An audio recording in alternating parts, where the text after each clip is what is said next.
বিসমিল্লাহির রহমানির রহিম। আসসালামু আলাইকুম। মাননীয় সদস্যবর্গ, বাজেট সম্পর্কে সাধারণ আলোচনা অব্যাহত রয়েছে। আমি আসলে গতদিন পরিচালনার সময় আমাদের যশোর ১ আসন থেকে নির্বাচিত মাননীয় সদস্যের একটু সময় আজান পড়েছিল, যে কারণে ওনার বক্তব্য সমাপ্ত করতে পারেননি। যে কারণে আপনি কি আছেন যশোর ১ আসনে মোহাম্মদ? জি, আপনি যদি চান তাহলে আজানের কারণে আপনাকে দিতে পারেনি, 2 মিনিট এখন বলতে পারেন, তারপরে আমি লিস্টে চলে যাব। 2 মিনিটস। আপনি বলছিলেন যে আপনার এলাকার বিষয় বলতে পারেননি। 2 মিনিট প্লিজ।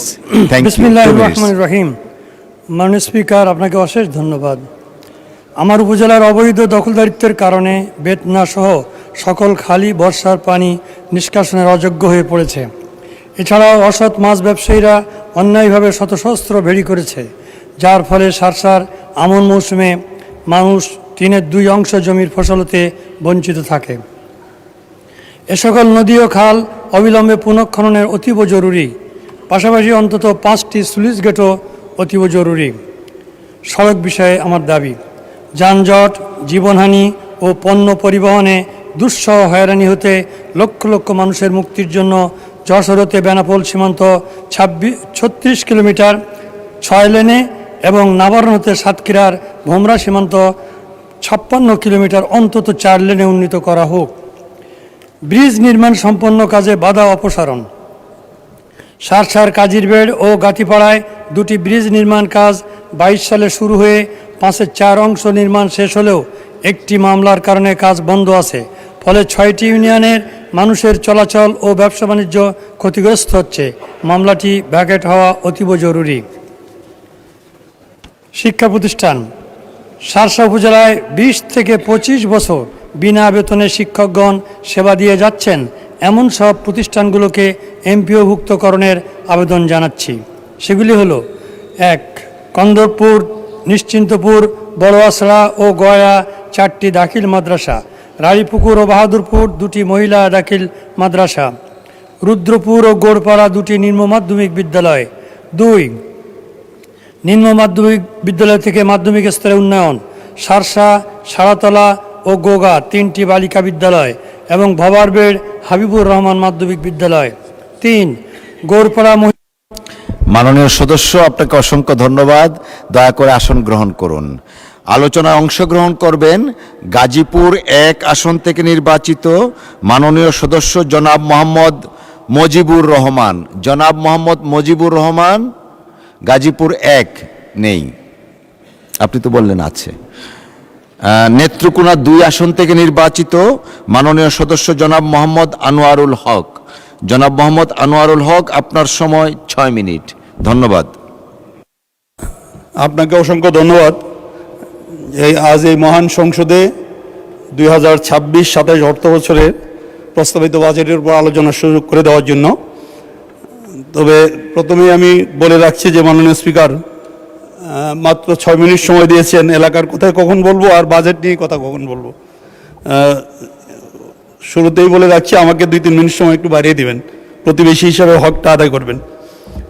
মাননীয় স্পিকার, প্রথমে আমি ধন্যবাদ জানাই মাননীয় প্রধানমন্ত্রী জনাব তারেক রহমান সাহেব এবং মাননীয় অর্থমন্ত্রী জনাব আমির খসরু মাহমুদ চৌধুরীকে, যে এক কঠিন অর্থনৈতিক বাস্তবতায় যে সাহসী, বাস্তবধর্মী এবং গণমুখী এক বাজেট উপস্থাপন করেছেন, সেই জন্য আমার পক্ষ থেকে, আমার নেত্রকোনা জেলার জনগণের পক্ষ থেকে ওনাকে ধন্যবাদ এবং কৃতজ্ঞতা জানাই। যে আমরা জানি যে বাজেট শুধু একটা আয় ব্যয়ের হিসাব না, সেটা আমাদের 20 কোটি মানুষের আশা আকাঙ্ক্ষা, জীবনযাপনের প্রতিচ্ছবি। মাননীয় স্পিকার, আমরা দেখেছি যে বাজেট প্রণয়নের ক্ষেত্রে মাননীয় অর্থমন্ত্রী 10টি বিষয়কে খুব গুরুত্ব দিয়েছেন। তার মধ্যে উল্লেখযোগ্য সবার জন্য উন্নয়ন, সবার জন্য মানসম্মত শিক্ষা এবং স্বাস্থ্যসেবা, সার্বজনীন সামাজিক সুরক্ষা এবং বিনিয়োগ বান্ধব কর্মসংস্থান এবং উন্নয়নমুখী অর্থনীতি, আর্থিক খাতে স্থিতিশীলতা আনা এবং বিশেষ করে জ্বালানি, কৃষি এবং খাদ্যতে নিরাপত্তা, এই বিষয়গুলিকে গুরুত্ব দিয়েছেন এবং পাশাপাশি জলবায়ু এবং পরিবেশ বান্ধব কর্মসূচির উপরেও গুরুত্ব দিয়েছেন। যাই হোক মাননীয় স্পিকার, আমরা দেখেছি যে এই বাজেট 9,38,000 কোটি টাকার বাজেট যেটা এ যাবৎকালে বাংলাদেশের ইতিহাসে সবচেয়ে সর্ববৃহৎ বাজেট, এবং এখানে ঘাটতি দেখানো হয়েছে প্রায় 2,43,000 কোটি টাকার মতো। তা আমরা দেখেছি যে অতীতে প্রত্যেকবারেই আমাদের যে রাজস্ব খাত, সেই রাজস্ব খাত থেকে যে আমাদের লক্ষ্যমাত্রা থাকে সেটা কোনো সময় কিন্তু আমরা দেখি নাই যে কাঙ্ক্ষিত লক্ষ্যে পৌঁছায়। সবসময় দেখা যায় এটা ঋণাত্মক থাকে।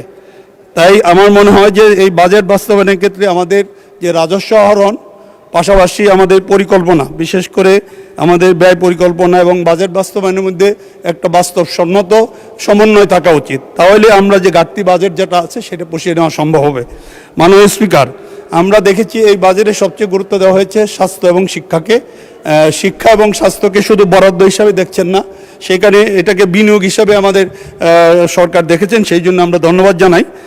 বিশেষ করে স্বাস্থ্য খাতে যে বাজেট দেওয়া হয়েছে সেখানে 1.01% জিডিপি থেকে দেওয়া হয়েছে, সেটা যাবৎকালে সবচেয়ে বড় বাজেট স্বাস্থ্য খাতে। তো আমরা দেখেছি যে স্বাস্থ্য খাত আসলে আমাদের সব জায়গায় অবহেলিত। বিগত দিনে এই সরকার স্বাস্থ্য খাতগুলিকে ধ্বংস করে দিয়েছে। তো আমাদের সরকারের নির্বাচনী ইশতেহারে যে পরিকল্পনা ছিল যে আমাদের প্রাথমিক স্বাস্থ্য সেবা কেন্দ্র প্রতিটা ইউনিয়নে অথবা শহরের প্রতিটা ওয়ার্ডে এক বা একাধিক প্রাথমিক স্বাস্থ্য সেবা কেন্দ্র স্থাপন করা, এবং তার অধীনে 3টি করে প্রান্তিক স্বাস্থ্য সেবা কেন্দ্র, বিশেষ করে কমিউনিটি ক্লিনিকগুলিকে আনার ব্যাপারে। আর বিশেষ করে আমাদের জেলা এবং উপজেলা হাসপাতাল, ইতিমধ্যে আমরা দেখেছি যে উপজেলা হাসপাতালটা আমাদের 101 বেডে উন্নীত করা হয়েছে, কিন্তু আমরা দেখেছি যে খালি শয্যা সংখ্যা বাড়ালেই যে আমাদের সার্ভিস কিংবা জনগণ সেবা পাবে সেটা কিন্তু না। আমরা দেখেছি যে আমাদের যে 50 শয্যা হসপিটাল যেটা আছে সেইখানেই কিন্তু আমাদের লোকবলের অভাব, যে কারণে আমরা বিগত দিনে চিকিৎসা নিতে গেলে দেখা যায় যে কাঙ্ক্ষিত ওই মানসম্মত চিকিৎসা আমরা পাচ্ছি না। সেই জন্য আমার মনে হয় যে আমাদের এই 101 বেডের হাসপাতালে, এবং পাশাপাশি দেখেছি যে জনবল কাঠামো যেটা দেওয়া হয়েছে সেটা কিন্তু জানি না এই জনবল কাঠামোতে ওনারা কিভাবে করছেন। ডাক্তার, নার্স একটা হাসপাতালের জন্য যথেষ্ট না, সেখানে আরও অন্যান্য যারা আছেন সাপোর্টিং স্টাফ, সেই জায়গায় কিন্তু আমরা দেখেছি যে স্বল্প সংখ্যক দেওয়া হয়েছে ডাক্তার অনুপাতে। অন্যান্য যে সমস্ত টেকনিক্যাল সাইট, পাশাপাশি আমাদের যে সাবঅর্ডিনেট স্টাফ যেগুলি আছে সেইগুলির সংখ্যা কিন্তু অনেক কম। সেই দিকে আমাদের মনে হয় আগামী দিনে মনোযোগ দেওয়া উচিত, কারণ একটা হাসপাতালে, বিশেষ করে আমাদের হাসপাতালগুলিতে পরিচ্ছন্নতার অভাব যেটা রয়েছে, যে প্রত্যেকটা হাসপাতালে পরিচ্ছন্নতা কর্মী ডাক্তার আছে সেখানে 100 জন, কিন্তু পরিচ্ছন্নতা কর্মী আছে 4 জন 5 জন। সেই ব্যাপারে আমার মনে হয় যে গুরুত্ব দেওয়া উচিত, এবং সেইখানে আউটসোর্সিংয়ের মাধ্যমে ম্যাক্সিমাম আমাদের এই স্টাফগুলি নেওয়া হয়। সেটা বন্ধ করে যদি আমরা পর্যাপ্ত সংখ্যক স্থায়ীভাবে আমরা নিয়োগ দিতে পারি, তাহলে আমাদের এই সার্ভিসটা উন্নত হবে, এবং আমাদের যে লক্ষ্যমাত্রা জনগণের সার্ভিস দেওয়া, দোরগোড়ায় নিয়ে যাওয়া, এটা সম্ভব হবে। আরও দেখেছি যে আমাদের স্বাস্থ্য খাতে বিশেষ করে জেলা হাসপাতালগুলি এবং টার্সিয়ারি লেভেলে যে হাসপাতালগুলি, জেলা এবং উপজেলা হাসপাতালগুলিতে সেকেন্ডারি ইউনিট হিসাবে আমরা চিন্তা করছি, সেইটাতে যদি আমরা মানুষজনের সার্জারি সহ বিশেষতায় চিকিৎসা দেওয়া যায় তাহলে মানুষ উপকৃত হবে। সেটা একটা ভালো উদ্যোগ। আর বিশেষ করে শিক্ষা খাতে আমরা দেখেছি যে জিডিপির 2% বরাদ্দ করা হয়েছে, যেটা আগামী 5 বছরে সেটা 5% নেওয়া হবে। সেই উল্লেখযোগ্য যে আমাদের ভূমিকাগুলি, এগুলি যদি আমরা রাখতে পারি, এবং শিক্ষাখাতকে ঢেলে সাজানোর জন্য সরকারের বেশ ভূমিকা আছে, সেইগুলি বাস্তবায়ন করা সম্ভব হলে আমরা যে কাঙ্ক্ষিত মানুষের জনশক্তি গড়া, সেই জনশক্তি আমরা করতে পারবো। মাননীয় স্পিকার, আমরা দেখেছি যে ইতিমধ্যে আমাদের কর ব্যবস্থায় অনেকটা পরিবর্তন আনা হয়েছে। সেখানে করমুক্ত আয়সীমা বাড়ানো হয়েছে, অনেকগুলি মানব কল্যাণে যেগুলি ব্যবহৃত হয় সেই সমস্ত জায়গায় শূন্য কর, বিশেষ করে মেডিকেল কিছু ইকুইপমেন্ট সহ মেডিকেল আমাদের যন্ত্রপাতি যেগুলি আমদানি করতে হয়, অথবা মানুষের নিত্য ব্যবহারে যেগুলি ব্যবহৃত হয় সেই ডিভাইসগুলি। জি, অব্যাহত রাখুন। আর 1 মিনিট বাড়ানো হলো, অব্যাহত রাখুন। স্পিকার, যাই হোক, আমি আমার এলাকার কথা বলতে পারছি না কিছু। নারী বান্ধব কর্মসূচি হিসাবে নারীদের নিরাপত্তা এবং তাদের অধিকার আদায়ের জন্য সরকার বেশ মাল্টি সেক্টর প্রোগ্রাম নিয়েছে। সেইখানেও আমরা দেখেছি যে বিশেষ করে প্রযুক্তিগত এবং আইনি সহায়তা বৃদ্ধি করার জন্য কর্মসূচি নেওয়া হয়েছে। সেইগুলিতে ডিএনএ প্রোফাইলিং সহ অন্যান্য বেশ কর্মসূচি এগুলি আশাব্যঞ্জক। এগুলি যদি আমরা বাস্তবায়ন করতে পারি তাহলে নারীদের, বিশেষ করে ইদানিং যে নারী এবং শিশু নির্যাতন যেভাবে বেড়েছে সেটা প্রতিহত করা সম্ভব, টেকনিক্যাল সাইডটা উন্নত করে। যাই হোক মাননীয় স্পিকার, আমাদের উন্নয়ন খাতে, সামাজিক সুরক্ষা খাতে আমরা দেখেছি যে বিভিন্ন আমাদের ফ্যামিলি কার্ড সহ আরও বেশ কিছু ইস্যু, বয়স্ক ভাতা সহ সব অনেকগুলি নেওয়া হয়েছে। আর বিশেষ করে আমি সিনিয়র সিটিজেনের ব্যাপারে বলবো যে এখানে গণপরিবহনে তাদেরকে ফ্রি করে দেওয়া হয়েছে, তবে যদি এটা এমআরটির ক্ষেত্রে যদি এটা 50% করা হয়, 25% না করে যদি তাদেরকে 50% দেওয়া যায় তাহলে মনে হয় ভালো হবে। মাননীয় স্পিকার, আমি আমার অসংখ্য ধন্যবাদ মাননীয় সদস্য। আলোচনায় অংশগ্রহণ করবেন নোয়াখালী 6 আসন থেকে নির্বাচিত মাননীয় সদস্য জনাব আব্দুল হান্নান মাসউদ। জনাব আব্দুল হান্নান মাসউদ, আপনার সময় 7 মিনিট। ধন্যবাদ। মাননীয় স্পিকার, আপনাকে ধন্যবাদ। মাননীয় স্পিকার, আজকে বাজেট বিষয়ে বক্তব্য দেওয়ার জন্য দাঁড়িয়েছি। আজকে যে 2026-27 বাজেট, অর্থ বছরের বাজেট, এটা বলতে গেলে হচ্ছে বর্তমান নতুন বিএনপি দলীয় সরকারের একটা আকাঙ্ক্ষার দলিল, কিন্তু বাংলাদেশের বাস্তব পরিকল্পনার কোনো দলিল নয়। কারণ বাজেটে যে পরিমাণ বাজেট ধরা হয়েছে, সেই লক্ষ্যমাত্রা পূরণ করতে কোনো প্রকারে সরকারের পক্ষে সম্ভব হবে না। সরকার এই জায়গায় রপ্তানি প্রবৃদ্ধি ধরেছে 7.9%, কিন্তু গত বছরও রপ্তানি প্রবৃদ্ধি ছিল 4.4%। গত এক বছরে রপ্তানি আয় বাংলাদেশে গত 6 মাসে রপ্তানি আয় সর্বোচ্চ গত 10 বছরের মধ্যে সবচাইতে বেশি কমেছে, কিন্তু সরকার এই জায়গায় 7.9% রপ্তানি প্রবৃদ্ধি ধরে মূলত হচ্ছে বাস্তবতাকে অস্বীকার করেছে। সরকার রাজস্ব আয়ের লক্ষ্যমাত্রা ধরেছে 2025-26 অর্থ বছর লক্ষ্যমাত্রা ধরেছে 6,95,000 কোটি টাকা 26-27 অর্থ বছরে, এবং 25-26 অর্থ বছরে সেই লক্ষ্যমাত্রা ছিল হচ্ছে 5,95,000 টাকা, 5,95,000 কোটি টাকা। কিন্তু এই রাজস্ব আয় লক্ষ্যমাত্রা রাজস্ব আদায়ের ক্ষেত্রে সরকার মাত্র 4 লক্ষ কোটি টাকায় এই বছরের মধ্যে আদায় করতে পারবে বলে সম্ভব মনে হচ্ছে। এই ক্ষেত্রে বাজেটে ঘাটতি দেখা যাবে প্রায় 4 লাখ কোটি টাকা। এই বাজেট ঘাটতি পূরণের জন্য সরকার চিন্তা করেছে যে হচ্ছে ব্যাংক খাত থেকে ঋণ নিবে, কিন্তু ব্যাংক খাতের যে করুণ দশা, বাংলাদেশে গত 16 বছরের মধ্যে প্রায় সর্বোচ্চ নিট ঘাটতি দেখা দিয়েছে বাংলাদেশের ব্যাংকিং খাতে।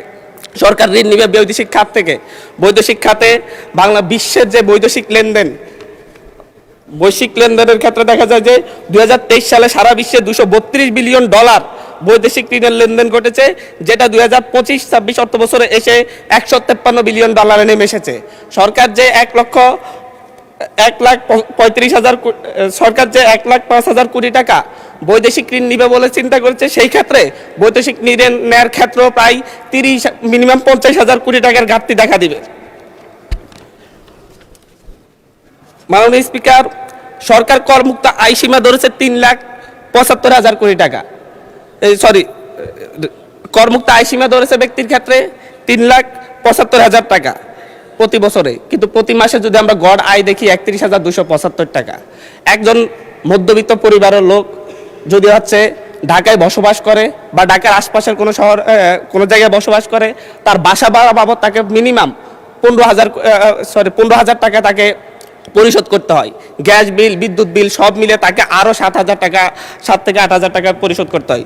যদি 5 জনের পরিবার হয়, তার খাবার দাবারের জন্য মাত্র আর 8 থেকে 10,000 টাকা থাকে। মাননীয় স্পিকার, এই ক্ষেত্রে মূলত এই বাজেট এবং হচ্ছে সরকার যেভাবে করমুক্ত আয় সীমা বাড়াই নাই, মাত্র 25,000 টাকা বাড়িয়েছে, এটা মধ্যবিত্তের উপর এক ধরনের চাপ সৃষ্টি করবে।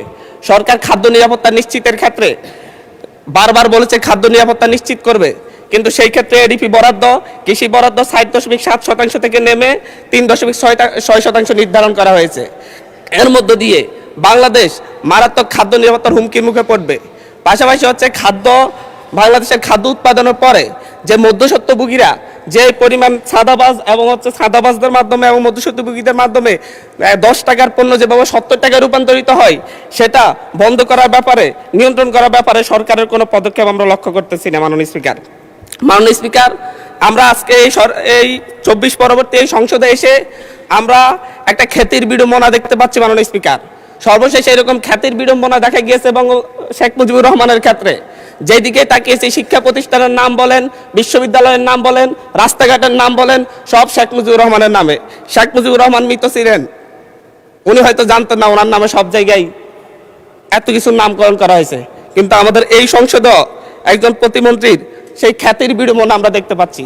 উনি কিছুই জানেন না, কিন্তু 10-12টা শিক্ষা প্রতিষ্ঠানের নাম ওনার পরিবারের নামে হয়ে যায়, রাস্তাঘাটের নাম হয়ে যায়, এবং এমনকি ইউনিয়নের নাম পর্যন্ত হয়ে যায়। এটা একটা মিরাকল মাননীয় স্পিকার। মাননীয় স্পিকার, আমরা এমন এক মিরাকল সংসদে আছি যে সংসদ আমরা প্যাসিবাদকে উৎখাত করে আমরা এই সংসদে এসেছি, সকলেই কম বেশি নির্যাতিত হয়েছে। কিন্তু আমরা দেখতে পাচ্ছি যে সীমান্ত হত্যা নিয়ে ভারতের দালালি যেভাবে হচ্ছে, ভারতের দালালি যেভাবে আওয়ামী সরকার করত, ফ্যাসিবাদী সরকার করত, ঠিক একইভাবে আমাদের এই সংসদের বিভিন্ন মন্ত্রীরাও একই ধরনের ভারতীয় ভাষায় কথা বলে। এবং ফ্যাসিবাদী স্বরাষ্ট্রমন্ত্রী যেভাবে বক্তব্য দিতেন, আমাদের স্বরাষ্ট্রমন্ত্রী সে একইভাবে বক্তব্য দিচ্ছেন যে মাননীয় স্পিকার, সকল সীমান্ত হত্যাকে সীমান্ত হত্যা বলা যাবে না। আমরা বলছি প্রত্যেকটা সীমান্ত হত্যাই হত্যা, প্রত্যেকটা সীমান্ত হত্যাই আমাদের সার্বভৌমত্বের জন্য হুমকি। মাননীয় স্পিকার, মাননীয় স্পিকার, বাংলাদেশে আমরা 2024-এর পরবর্তী এতদিন আমরা মব কালচারের কথা বলেছে যে হচ্ছে ডক্টর ইউনূস সরকারের সময় মব কালচার অনেক বৃদ্ধি পেয়েছে, কিন্তু আমরা দেখতে পাচ্ছি বাংলাদেশ ব্যাংকে মব সৃষ্টি করে গভর্নরকে বের করে দেওয়া হচ্ছে। আমরা দেখতে পাচ্ছি বাসসে মব সৃষ্টি করে বাসসের এমডিকে বের করে দেওয়া হয়েছে। কেন? সরকার ক্ষমতায় আছে, সরকার কেন মব সৃষ্টি করে বের করতে হবে? সরকার তো তাদেরকে প্রত্যাহার করে নিলেই বা চাকরি চুক্তিভিত্তিক চাকরি বাতিল, নিয়োগ বাতিল করলে হয়ে যায়। এই ক্ষেত্রে সরকার মবের আশ্রয় নিয়েছে। গত 4 মাসে 17 জন শিশুকে ধর্ষণের পর হত্যা করা হয়েছে, 118 জন শিশুকে ধর্ষণ করা হয়েছে। কিন্তু আমরা দেখছি যে এবং সারা বাংলাদেশে এই ধর্ষণের সংখ্যা প্রায় 5 শতাধিক, এবং সারা বাংলাদেশে 6 শতাধিক খুনের ঘটনা ঘটেছে। আমরা স্বরাষ্ট্রমন্ত্রীকে এখানে প্রেমজনিত একটা শিবির নেতার ব্যাপারে আমরা এখানে বিবৃতি দিতে দেখেছি, কিন্তু মাননীয় স্পিকার, আমরা ওনার নিজ আসনে ডাকাতির পরে মা মেয়েকে যে ধর্ষণের ঘটনা ঘটছে সেটার বিবৃতি আমরা এই সংসদে দেখি না। মাননীয় স্পিকার, মাননীয় স্পিকার, বাংলাদেশের ন্যায় বিচার সুবিচারের কথা বললে সেটা যদি হচ্ছে একপাক্ষিক হয়ে যায়, দলীয় হয়ে যায়, আরো বড় সমস্যা। আমি এই সংসদে বলেছিলাম আমার এলাকায় অভিযোগ উঠেছে শাপলাকলিতে ভোট দেওয়ার কারণে বিএনপির লোকজন একজন নারীকে ধর্ষণ করেছে। আজ পর্যন্ত এটার কোনো সরকারি তদন্ত রিপোর্ট নাই। এই ব্যাপারে আমাদের স্বরাষ্ট্রমন্ত্রী এখানে দাঁড়িয়ে কোনো ব্যাখ্যা দিবেন কিনা মাননীয় স্পিকার আমি জানি না। মাননীয় স্পিকার, আমাদের এই একটা বাজেটে ঠিক পূর্ব বাজেট ঘোষণার পর দিনই বাংলাদেশে নিত্যপণ্যের দাম বৃদ্ধি হয়ে গেছে। চালের কেজি বেড়ে গেছে 7 টাকা, আমাদের তেলের লিটারে বেড়েছে 5 টাকা। কিন্তু হচ্ছে আমরা সরকার বলছে জনগণের আস্থা ফিরে এসেছে। কিন্তু মাননীয় স্পিকার, আমাকে আরো 3 মিনিট সময় বাড়িয়ে দিবেন, আমি এই কথাগুলো বলতে চাচ্ছি জনগণের হয়ে। মাননীয় সদস্য, সম্মানিত বিরোধী দলীয় চিফ হুইপ 7 মিনিট দিয়েছেন আপনাকে সময়, তারপরেও আমার ডিসক্রিপশনে আরো 1 মিনিট বাড়ানো হলো। ধন্যবাদ। মাননীয় স্পিকার, সরকারের এই বাজেটের উপর যে জনগণের আস্থা নেই, ব্যবসায়ীদের আস্থা নেই, তার প্রমাণ বাজেটে খাদ্যপণ্যের দাম কমানোর একদিন ঠিক অব্যাহতি পরেই চালের দাম, ডাইলের দাম বাজারে, খুচরা বাজারে বেড়ে যাওয়া। মাননীয় স্পিকার, আমাদের মাননীয় প্রধানমন্ত্রী আজকে এখানে নেই। উনি যখন বিভিন্ন ভাষণে গিয়ে অসত্য তথ্য দিয়ে বলেন বিরোধী দল মিছিল করতেছে মদের দাম কেন বৃদ্ধি করা হয়েছে, কেন সিগারেটের দাম বৃদ্ধি করা হয়েছে, এরকম অসত্য তথ্য দিয়ে যখন মাননীয় প্রধানমন্ত্রী বক্তব্য দেন, আমরা খুবই আশাহত হই। মাননীয় স্পিকার, আমরা আশাহত হই যখন ঋণ নিয়ে কথা বলতে গিয়ে সংসদে যখন আমরা ঋণ নিয়ে কথা বলতে যাই, ব্যাংকের ঋণ নিয়ে, ইসলামী ব্যাংক দখল নিয়ে যখন আমরা কথা বলতে যাই, তখন মাননীয় প্রধানমন্ত্রী দাঁড়ায় যখন বলে আপনারা সবাই জমিদার, যারা ঋণ নেন নাই, এর মধ্য দিয়ে মূলত মাননীয় প্রধানমন্ত্রী ঋণ খেলাপিদেরকে উৎসাহিত করেন। মাননীয় স্পিকার, আমরা এই ধরনের সংসদ আর চাই না যেখানে। ধন্যবাদ মাননীয় সদস্য, ধন্যবাদ। একটু বসেন আপনি একটু বসেন। জি, একটু আরো 3-4 জন দাঁড়িয়েছে, আমি আপনাকে ডাকবো। সবাই একটু ধৈর্য সহকারে বসি আমরা, please. Thank you. Mister Zainul Abedin Faruk, মাননীয় সদস্য। অর্ডারে আপনার ডিসকাশন আছে, আপনি এটা দিতে পারেন, যেহেতু সংসদ নেতাকে নিয়ে কথা বলা হয়েছে।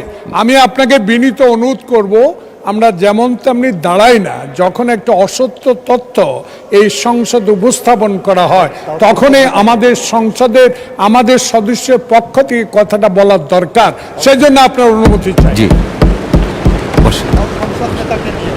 মাননীয় স্পিকার, মাননীয় সদস্য একটু একটু একটু আপনি যেহেতু বসলাম, মাননীয় বসলাম। প্রধানমন্ত্রীর কথা বলেছেন, মাননীয় সদস্য মির্জা ফখরুল ইসলাম আলমগীর সাহেব কিছু বলবেন কিনা এই বিষয়ে, যদি আপনি ডেলিগেট করেন ওনাকে দিতে পারি।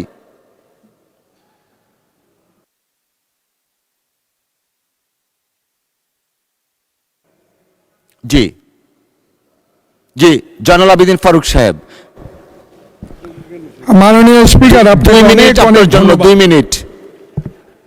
আমরা এই সংসদকে কার্যকর করার জন্য উভয় পক্ষে একটা সম্মতিতে এসেছি।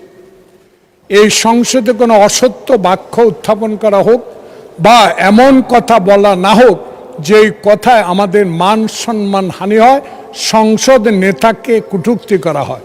এ বিষয়ে আজকে নতুন প্রজন্মের জুলাই আন্দোলনের নেতা, উনি আমাদের নোয়াখালী অঞ্চলের মাননীয় সংসদ সদস্য, উনি একটি বক্তব্য রেখেছেন।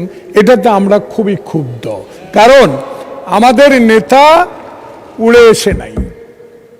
শহীদ প্রেসিডেন্ট জিয়াউর রহমানের সন্তান, দেশ নেত্রী বেগম খালেদা জিয়ার সন্তান।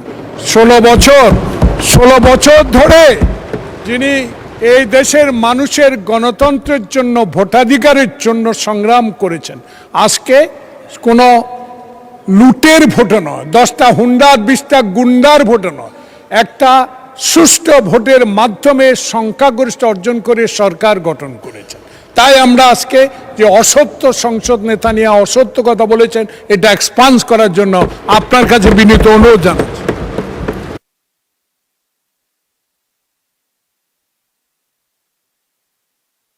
মাননীয় বিরোধী দলীয় চিফ হুইপ, আমরা আসলে বিতর্কে যেতে চাচ্ছি না, একটা বক্তব্যের প্রেক্ষিতে উনি বক্তব্য দিয়েছেন। আমরা আসলে এভাবে চললে তো সংসদ, আচ্ছা 1 মিনিট আপনাকে সময় দেয়া হলো। মাননীয় স্পিকার, এখানে মাননীয় সংসদ সদস্য দাঁড়ালেন, তিনি যদি স্পেসিফিক্যালি বলতেন কোন তথ্যটা এখানে অসত্য, উনি তো ওনার বক্তব্যের প্রেক্ষিতে বলেছেন, উনি কিন্তু ঢালাওভাবে বলে গেলেন যে বক্তব্য অসত্য কথা বলা হয়েছে। ওনাকে তো ফ্যাকচুয়ালি বলতে হবে কোন ইনফরমেশনটা এখানে ভুল ছিল। আর মাননীয় সংসদ নেতার কথা যদি বলেন, প্রধানমন্ত্রীও ভুল করতে পারেন। প্রধানমন্ত্রী এই মাননীয় সংসদে দাঁড়িয়ে বক্তব্য দেওয়ার সময় স্লিপ অফ টাং হয়েছেন, উনি তার ভুল শুধরিয়েছেন। ওনার বক্তব্যের সমালোচনা করার অধিকারও বিরোধী দলের আছেন, ফলে উনি অবশ্যই, ওনাকে আমরা সম্মান করি, উনি জিয়াউর রহমানের সন্তান, খালেদা জিয়ার সন্তান, প্রাইম মিনিস্টার, সংসদ নেতা, কিন্তু তার মানে এই না যে তাকে নিয়ে কোনো কথাই বলা যাবে না, তার কোনো বক্তব্যের সমালোচনা করা যাবে না। আমরা তো গণতন্ত্রের দিকে যেতে চাচ্ছি, আমরা কোনো ফ্যাসিবাদের দিকে আবার যেতে চাচ্ছি না। ফলে এটা যাতে মাননীয় স্পিকার আপনি বিবেচনায় রাখেন সিদ্ধান্ত নেওয়ার ক্ষেত্রে। জি, মাননীয় মন্ত্রী Mirza Fakhrul Islam Alamgir.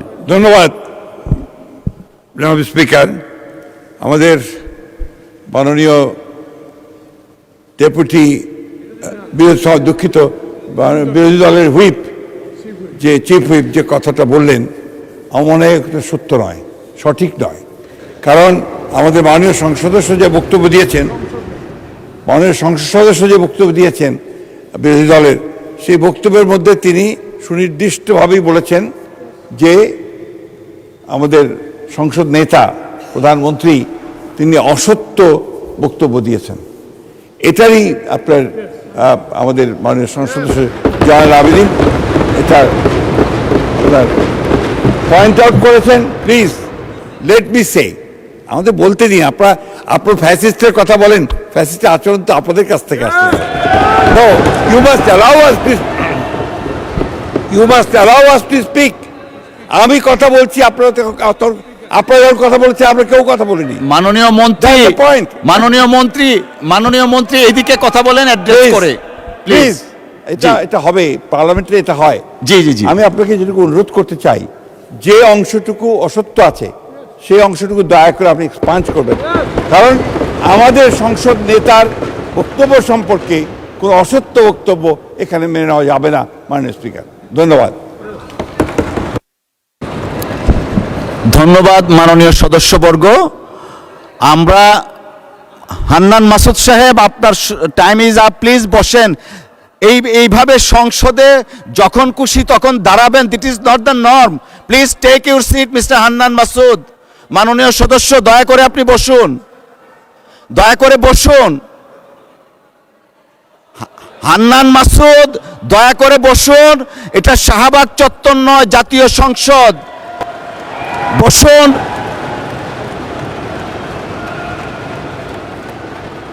May I humbly request you to take your seat, please? আপনি বসেন।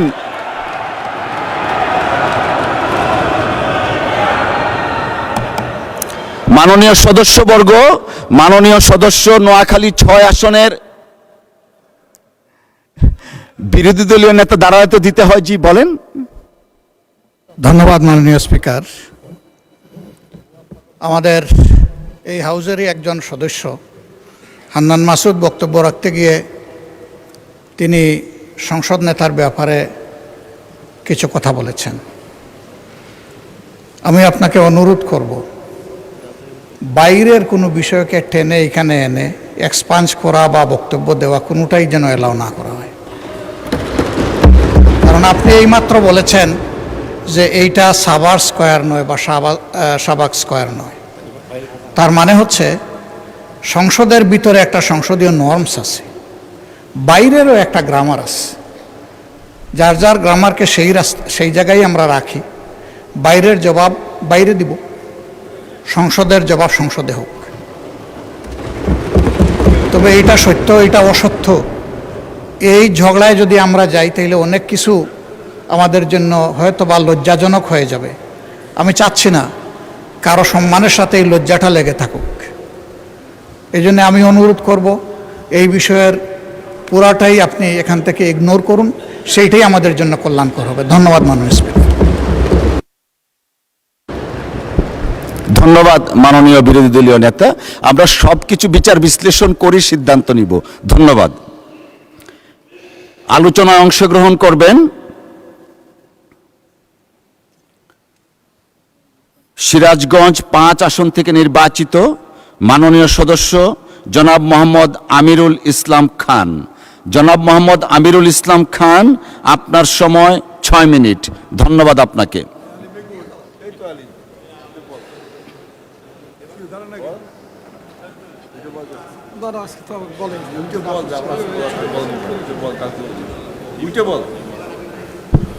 মাননীয় স্পিকার, আপনাকে ধন্যবাদ। আসলে হুইপ সাহেবের সাথে আমার কথা হয়েছিল, আগামী সপ্তাহে উনি আমাকে সময় দিবেন। আপনিও সেই সময়টা বহাল রাখলে আমি খুশি হব। ধন্যবাদ। না, অসংখ্য ধন্যবাদ মাননীয় সদস্য। আসলে আপনার সিরিয়ালে নাম আছে, সেই সিরিয়াল আমরা অগ্রসর হয়েছি। আমি জানি না পরবর্তীতে আপনার নাম আসবে কিনা তালিকায়, but it's not a good practice. আলোচনা অংশগ্রহণ করবেন কুমিল্লা 5 আসন থেকে নির্বাচিত মাননীয় সদস্য জনাব মোহাম্মদ জসিম উদ্দিন। জনাব মোহাম্মদ জসিম উদ্দিন।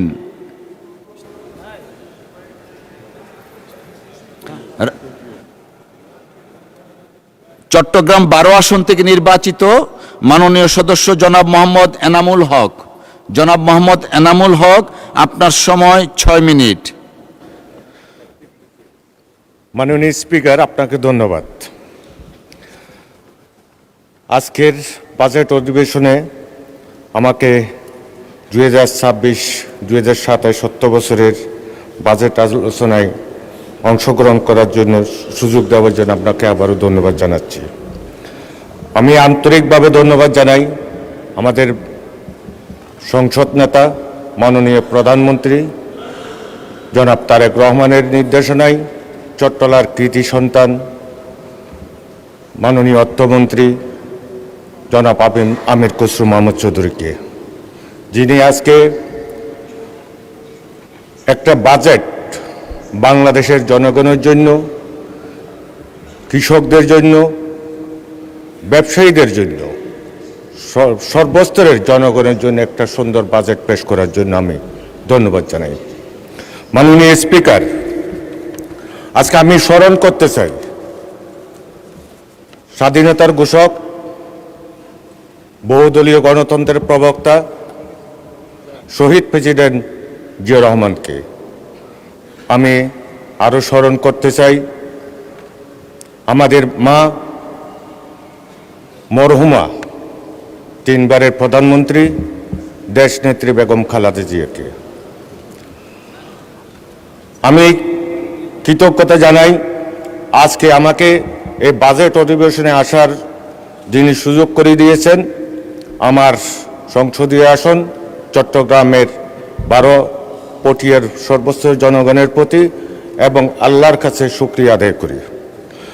মাননীয় স্পিকার, এই বাজেটে আমরা যেটা দেখতে পেয়েছি, প্রতিটা সপ্তাহে আমার সংসদীয় আসনে আমরা যাই, সাধারণ মানুষের সাথে কথা বলি, সবাই কিন্তু এই বাজেটকে নিয়ে উৎফুল্ল। তারা 60টি পণ্যর যে দ্রব্যমূল্য শুল্ক হ্রাস করা হয়েছে, সেই জন্য আমাদের সাধারণ মানুষ কোনোভাবেই যে খুশিতে আছে সেটা কিন্তু আমরা যারাই এলাকায় যাই তারা বুঝতে পারে। এখানে অনেক সদস্য বলেছেন চাউলের দাম বৃদ্ধি পেয়েছে, অন্যান্য দ্রব্য সামগ্রীর দাম বৃদ্ধি পেয়েছে। এটা সম্পূর্ণ আমি মনে করি সত্য নয়। বাংলাদেশে আজকের যে চাউলের বাজার, এটা অতীতে কিন্তু এই বাজার ছিল না।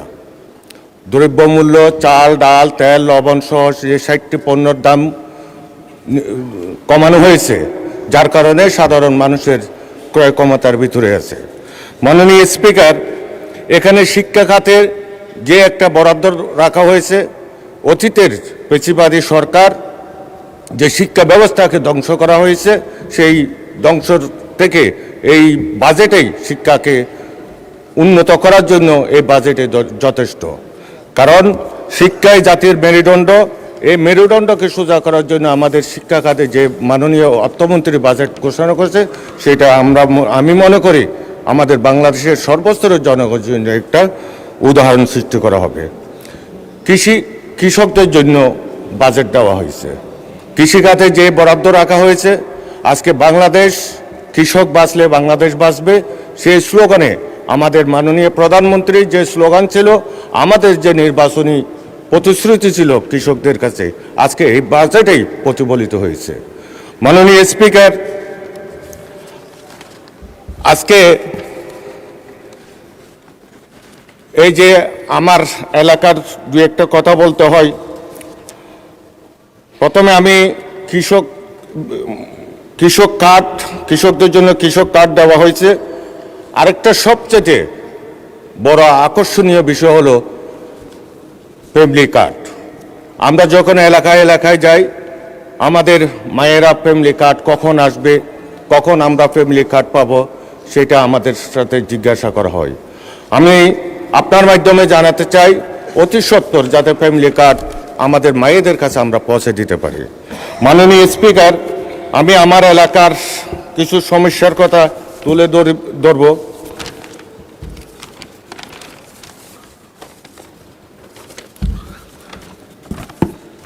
এখানে পটিয়া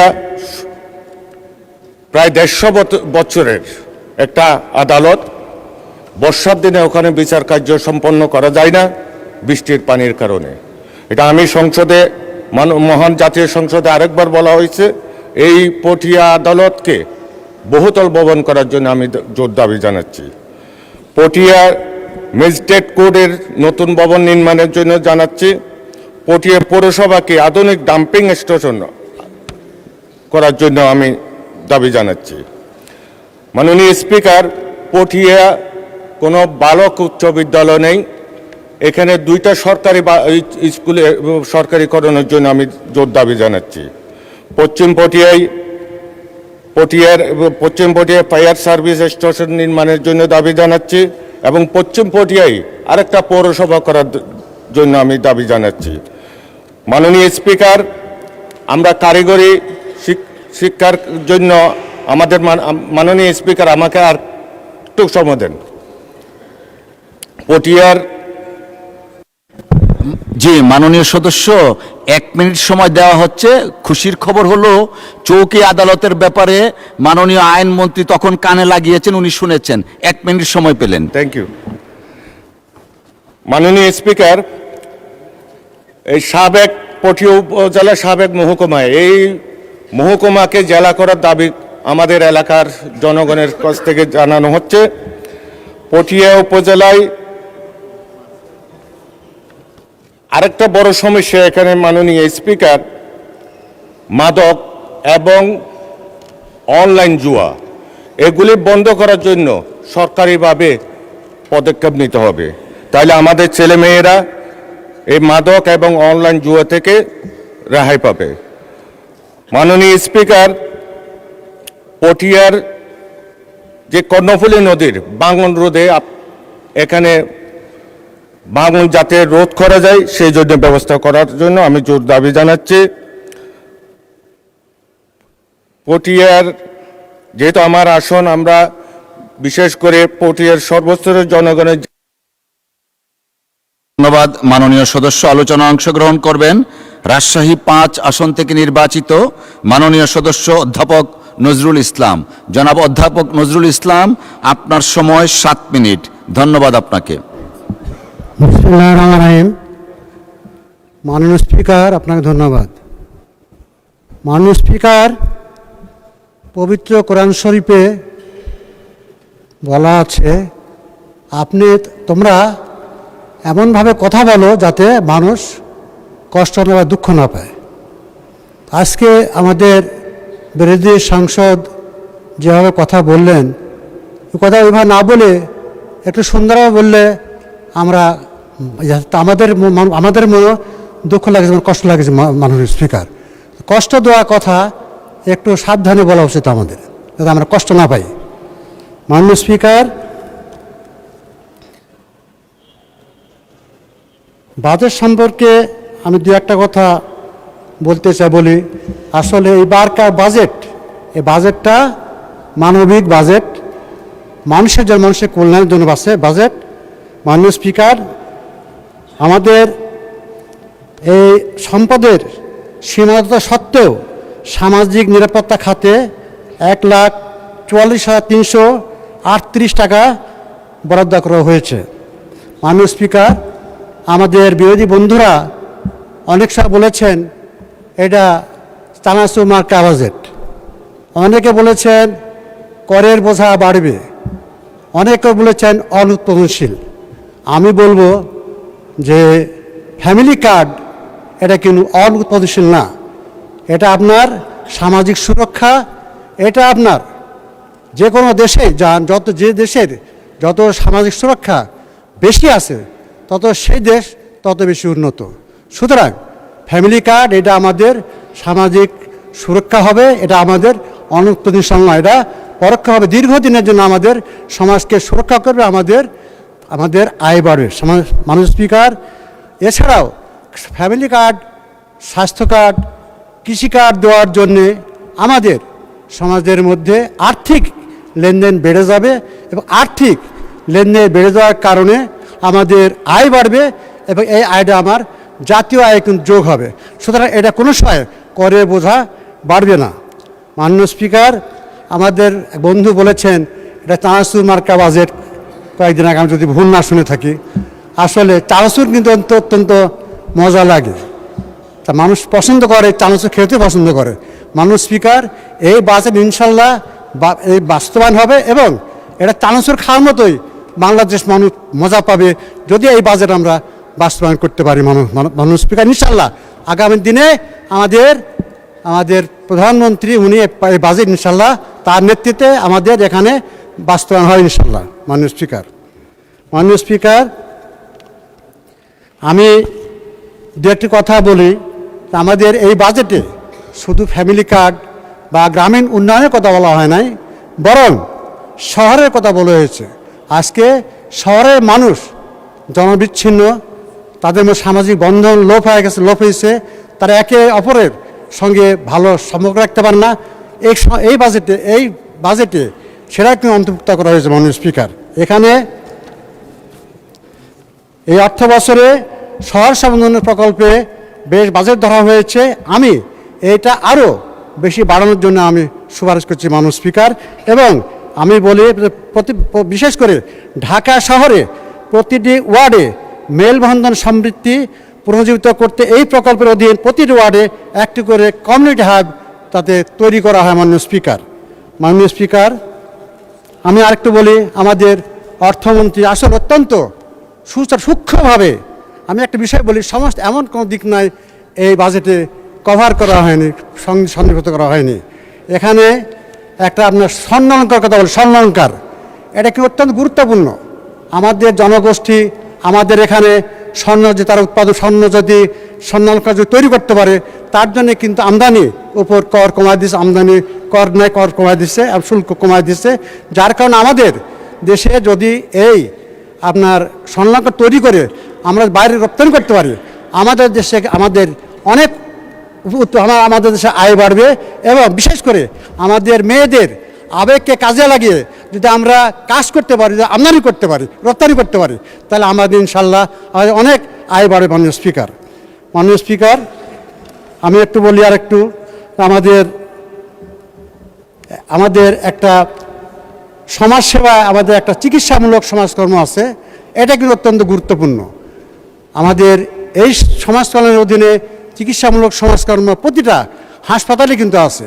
এবং এই হাসপাতালে এই চিকিৎসাকর্মীরা তারা কি করে, তারা আপনার যারা অসহায় রোগী, যারা মনস্তাত্ত্বিক রোগী, তাদেরকে কিন্তু আপনার সাহায্য করে থাকে, তাদেরকে সহায়তা করে থাকে। এবং তাদের তাদের সম্পদ, তাদের মধ্যে অর্থ বরাদ্দ দেওয়া হয়, এই অর্থের বাইরেও কিন্তু মাননীয় স্পিকার তারা কিন্তু অন্য ধনী লোকদের কাছ থেকে আপনার অর্থ সংগ্রহ করে এইসব রোগীদের সাহায্য করে। সুতরাং এটা কিন্তু অত্যন্ত দক্ষ সমাজকর্মী দরকার। সুতরাং আমি বলবো এই সমাজকর্মের অধীনে চিকিৎসামূলক কর্মের বিভাগে আরও অনেক যাতে চিকিৎসামূলক সমাজকর্মী নিয়োগ দেওয়া হয়। মাননীয় স্পিকার, এটা আমার সুপারিশ।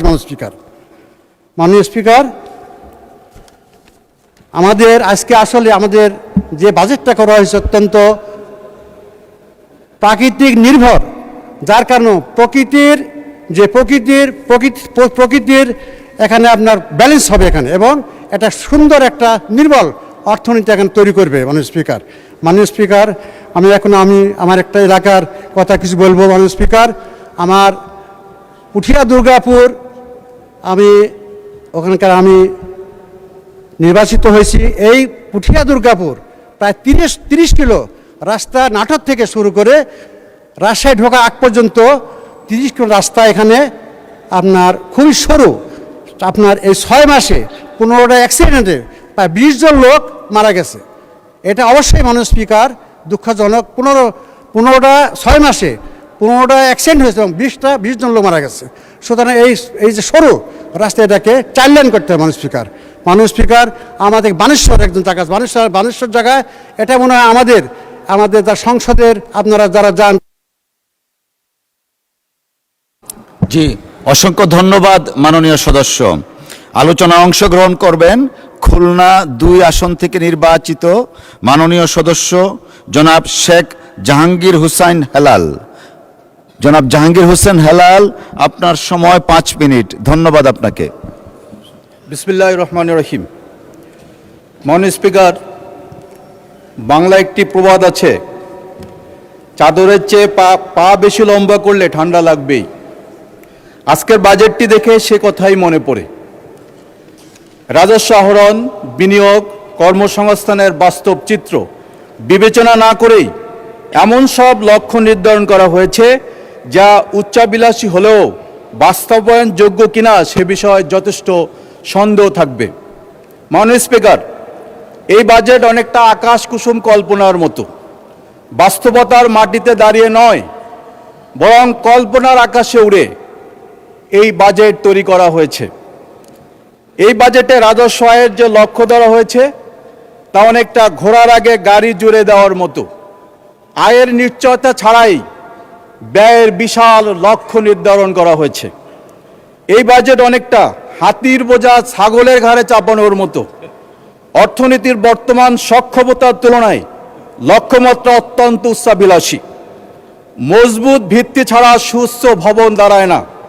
মাননীয় স্পিকার, এই বাজেটও বড় বড় লক্ষ্য নির্ধারণ করা হয়েছে, কিন্তু বাস্তবায়নের ভিত্তি অত্যন্ত দুর্বল। মাননীয় স্পিকার, আজ আমি 2026-27 অর্থ বছরের বাজেট নিয়ে একটি গুরুত্বপূর্ণ বিষয়ে সরকারের দৃষ্টি আকর্ষণ করতে চাই।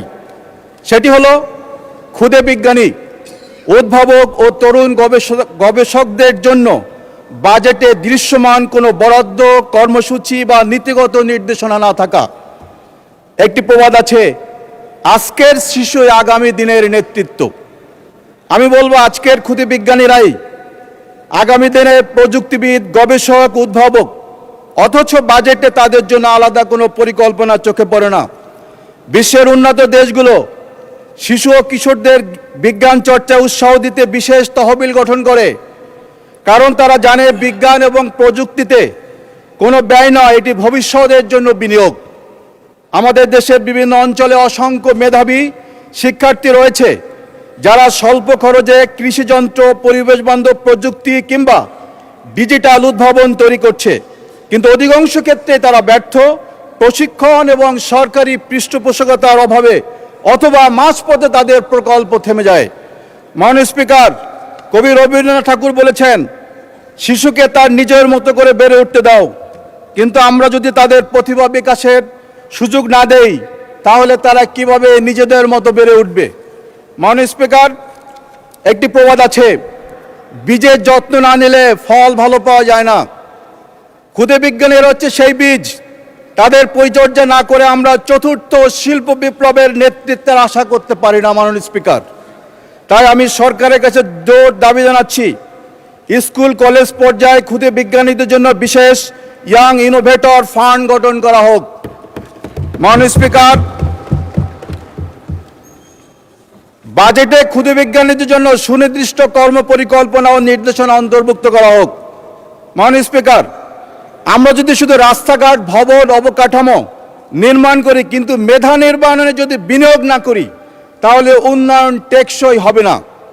আজকের ক্ষুদে বিজ্ঞানীর হাতে আগামীর বাংলাদেশের ভবিষ্যৎ। যে জাতি গবেষণায় বিনিয়োগ করে না সে জাতি ভবিষ্যৎকে বন্ধক রাখে। এই উপলব্ধি থেকে এই বাজেটে ক্ষুদে বিজ্ঞানীদের জন্য বিশেষ বরাদ্দ এবং সরকারি পৃষ্ঠপোষকতার দাবি জানাচ্ছি। মাননীয় স্পিকার, 2026-27 অর্থ বছরে বাজেটে বিদেশে কর্মসংস্থান বৃদ্ধির কথা বলা হলেও বিদেশগামী কর্মীদের জন্য সহজ শর্তে ও স্বল্প সুদে ঋণ প্রদানের কোনো নতুন ও যুগোপযোগী উদ্যোগ দেখা যায় না। শুধু প্রবাসী কল্যাণ ব্যাংকের মাধ্যমে ঋণ প্রদানের কার্যক্রম অব্যাহত রাখার কথা বলা হয়েছে। বিদেশে কর্মসংস্থানের ব্যয় ক্রমাগত বৃদ্ধি পাওয়ায় এ খাতে আরও তহবিল ও সহজ ঋণ সুবিধা প্রয়োজন ছিল। মাননীয় স্পিকার, আমি আরেকটি অত্যন্ত গুরুত্বপূর্ণ বিষয় সরকারের দৃষ্টি আকর্ষণ করতে চাই। সম্প্রতি ঋণ খেলাপি, ঋণগ্রস্ত বলে উল্লেখ করার প্রবণতা দেখা গেছে। আমি আর তীব্র বিরোধিতা করি। কাককে কাক না বলে যদি ময়ূর বলি তাতে কাকের চরিত্রের পরিবর্তন হয় না। মাননীয় স্পিকার, মাননীয় স্পিকার, আমি আপনার কাছে একটু সময় বাড়িয়ে নিতে চাই মাননীয় স্পিকার, কারণ হচ্ছে আমি এই ঋণ খেলাপের মতো সময় খেলাপি না, সময়গ্রস্ত। মাননীয় স্পিকার, জি, 1 মিনিট বর্ধিত করা হলো, 1 মিনিট। মাননীয় স্পিকার, শুধু শব্দের ব্যবহার ভাষাগত বিষয় না, এর সঙ্গে জড়িত আছে নীতি নৈতিকতা, জবাবদিহিতা। সেই কারণে ঋণগ্রস্ত আর ঋণ খেলাপি কখনো এক জিনিস নয়। মাননীয় স্পিকার, একটি প্রবাদ আছে, ফুটো কলসিতে যতই পানি ডালা হোক তা কখনোই পূর্ণ হয় না। যদি দুর্নীতি বিদ্যমান থাকে আর যত আমরা অর্থনৈতিক সমৃদ্ধির পরিকল্পনা নেই না কেন, বাংলাদেশ কখনোই দুর্নীতি বিদ্যমান থাকলে অর্থনৈতিক একটি ভালো জায়গায় পৌঁছাতে পারে না। মাননীয় স্পিকার, আমি আমার এলাকা সম্পর্কে বলতে চাই। দেশের দক্ষিণ পশ্চিমাঞ্চলের প্রবেশদ্বার খুলনা, পদ্মা সেতুর সুফল কাজে লাগিয়ে খুলনাকে শিল্প বাণিজ্যের কেন্দ্র হিসেবে গড়ে তোলার সুযোগ ছিল। 2026-27 বাজেটে খুলনার উদ্দেশ্যে উল্লেখযোগ্য কোনো মেগা প্রকল্প, জলবদ্ধ নিরসন কর্মসূচি, সুন্দরবন সুরক্ষা প্রকল্প কিংবা মংলাবন্দর কেন্দ্রে বিনিয়োগ পরিকল্পনা নেই। ধন্যবাদ মাননীয় সদস্য। আলোচনা অংশগ্রহণ করবেন গাইবান্ধা 1 আসন থেকে নির্বাচিত মাননীয় সদস্য জনাব মোহাম্মদ মাজিদুর রহমান। জনাব মোহাম্মদ মাজিদুর রহমান, আপনার সময় 5 মিনিট। ধন্যবাদ আপনাকে। বিসমিল্লাহির রহমানির রহিম। ধন্যবাদ মাননীয় স্পিকার। মাননীয় স্পিকার, আমার বক্তব্যের শুরুতেই পুরাতন একটি গানের কলি আমার মনে পড়ল। স্বাদ না মিঠিল, আশা না পুরিল, সকলেই ফুরিয়ে যায় মা। মাননীয় স্পিকার, 54 বছরে এই সংসদে অনেক বাজেট পেশ করা হয়েছে, 54 বছরে অনেক সরকার এসেছে, জনগণ মনে করেছিল এই বাজেট বোধহয় আমাদের আশা পূরণ করবে এবং স্বাদ মেটাবে, কিন্তু 54 বছরে কোনো বাজেট, কোনো সরকার জনগণের আশা পূরণ করতে পারেনি। তাই আমি বলতে চাই, এবারের 9,38,000 কোটি টাকার যে বাজেট, এই বাজেট দ্বারা আগামীর 5 বছরে জনগণের আশা পূরণ হবে এবং স্বাদ মিটবে, এটা আমরা আশা করি মাননীয় স্পিকার, এবং আমি ব্যক্তিগতভাবে এটা আশা করি।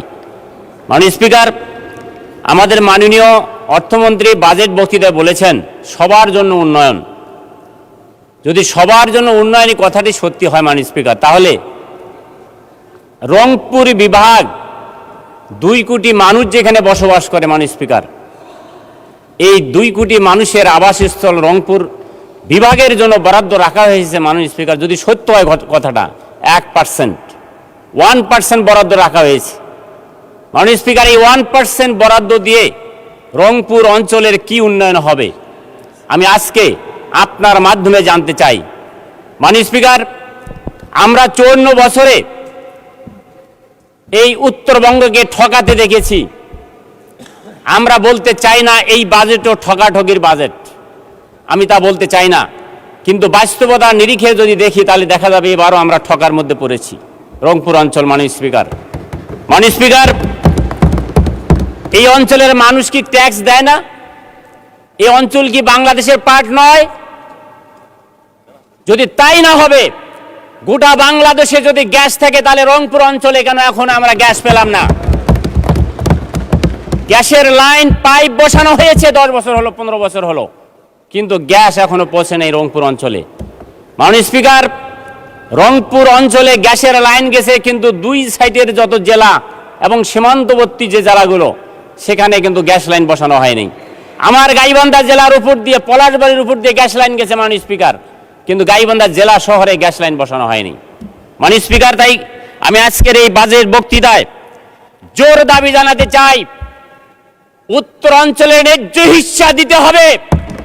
উত্তরাঞ্চলে উন্নয়নের জন্য যে বাজেট বরাদ্দ যদি কম হয়ে থাকে, সেই বাজেট বরাদ্দ বাড়াতে হবে মাননীয় স্পিকার। মাননীয় স্পিকার, আমি বলতে চাই, আজকে এখানে বলা হয়েছে, আমাদের মাননীয় অর্থমন্ত্রী বলেছেন অন্তর্ভুক্তিমূলক এই বাজেট। যদি অন্তর্ভুক্তিমূলক বাজেট হয় তাহলে আবারও সেই কথা। এবং আমি বলতে চাই, বাজেটে শিক্ষা খাতে ব্যয় বাড়ানো হয়েছে, বরাদ্দ বাড়ানো হয়েছে। যদি তাই হয় তাহলে হাজার হাজার নন এমপিও ভুক্ত শিক্ষা প্রতিষ্ঠান, লক্ষ লক্ষ শিক্ষক কর্মচারী যারা বেতন পাওয়ার আগে অনেকে পেনশনে রিটায়ারে চলে গেছেন মাননীয় স্পিকার, আমরা কি আশা করতে পারি এই বাজেটের মাধ্যমে, যেখানে শিক্ষা খাতে বরাদ্দ বেশি দেওয়া হয়েছে, এই বরাদ্দের মাধ্যমে অন্তর্ভুক্ত করা হোক নন এমপিও ভুক্ত সকল শিক্ষা প্রতিষ্ঠানকে মাননীয় স্পিকার। সেই সাথে স্বতন্ত্র ইবতেদায়ী শিক্ষা প্রতিষ্ঠানকে সরকারিকরণের প্রস্তাব আমি করছি মাননীয় স্পিকার। এই বাজেটের মাধ্যমে তাদেরকেও অন্তর্ভুক্ত করা হোক মাননীয় স্পিকার। আমার উত্তরাঞ্চলের গাইবান্ধা জেলা, আমি এর আগেও বলেছি, আমরা একটি ব্রিজ চাই, যে ব্রিজটা হবে বালাসীঘাট থেকে জামালপুরের বাহাদুরাবাদ ঘাট পর্যন্ত। মাননীয় স্পিকার, এই ব্রিজের নামকরণ আমি প্রস্তাব করতে চাই জুলাই আগস্ট বিপ্লবের যিনি অগ্রনায়ক শহীদ আবু সাইদের নামে। এই বালাসী থেকে বাহাদুরাবাদ পর্যন্ত যে ব্রিজ হবে, সেই ব্রিজের নামকরণ করা হোক মাননীয় স্পিকার। এবং আমরা বলতে চাই, এই ব্রিজ যাতে অন্য এলাকায় না যেতে পারে। আমরা শুনতেছি এই ব্রিজ আবারও বগুড়া দিয়ে করার তারা চিন্তা ভাবনা করছে মাননীয় স্পিকার। উত্তরাঞ্চলের মানুষ যদি এটা হয় তাহলে রাজপথে নেমে আসতে বাধ্য হবে, আন্দোলন করতে বাধ্য হবে মাননীয় স্পিকার। মাননীয় স্পিকার, সেই সাথে আমার নির্বাচনী এলাকা সুন্দরগঞ্জের অনেক সমস্যা রয়েছে মাননীয় স্পিকার। মাননীয় সদস্য, ধন্যবাদ, আপনার সময় শেষ। আচ্ছা, 1 মিনিট দেয়া হলো, 1 মিনিট। 2 মিনিট দেবেন মাননীয় স্পিকার। আমার এলাকার কাপাসিয়া থেকে বামনডাঙ্গা এবং তারাপুর থেকে ধোপাডাঙ্গা 15টা ইউনিয়ন, রাস্তাঘাটের বেহাল অবস্থা। কাঁচা রাস্তাগুলো পাকা করা দরকার। আমাদের সম্মানিত মাননীয় এলজিআইডি মন্ত্রী এখানে আছেন, আমি তার দৃষ্টি আকর্ষণ করছি পাকাকরণের জন্য। মাননীয় স্পিকার, সেই সাথে আমার সুন্দরগঞ্জে দুটো রেলওয়ে স্টেশন আছে, সর্ববৃহৎ একটা রেল স্টেশন আমার ওই এলাকার বামনডাঙ্গা রেলওয়ে স্টেশন। এই রেলওয়ে স্টেশনের যাত্রী ছাউনি নেই মাননীয় স্পিকার, ফুটা হয়ে গেছে। বৃষ্টি আসলে যাত্রীরা সেখানে দাঁড়িয়ে থাকতে পারে না।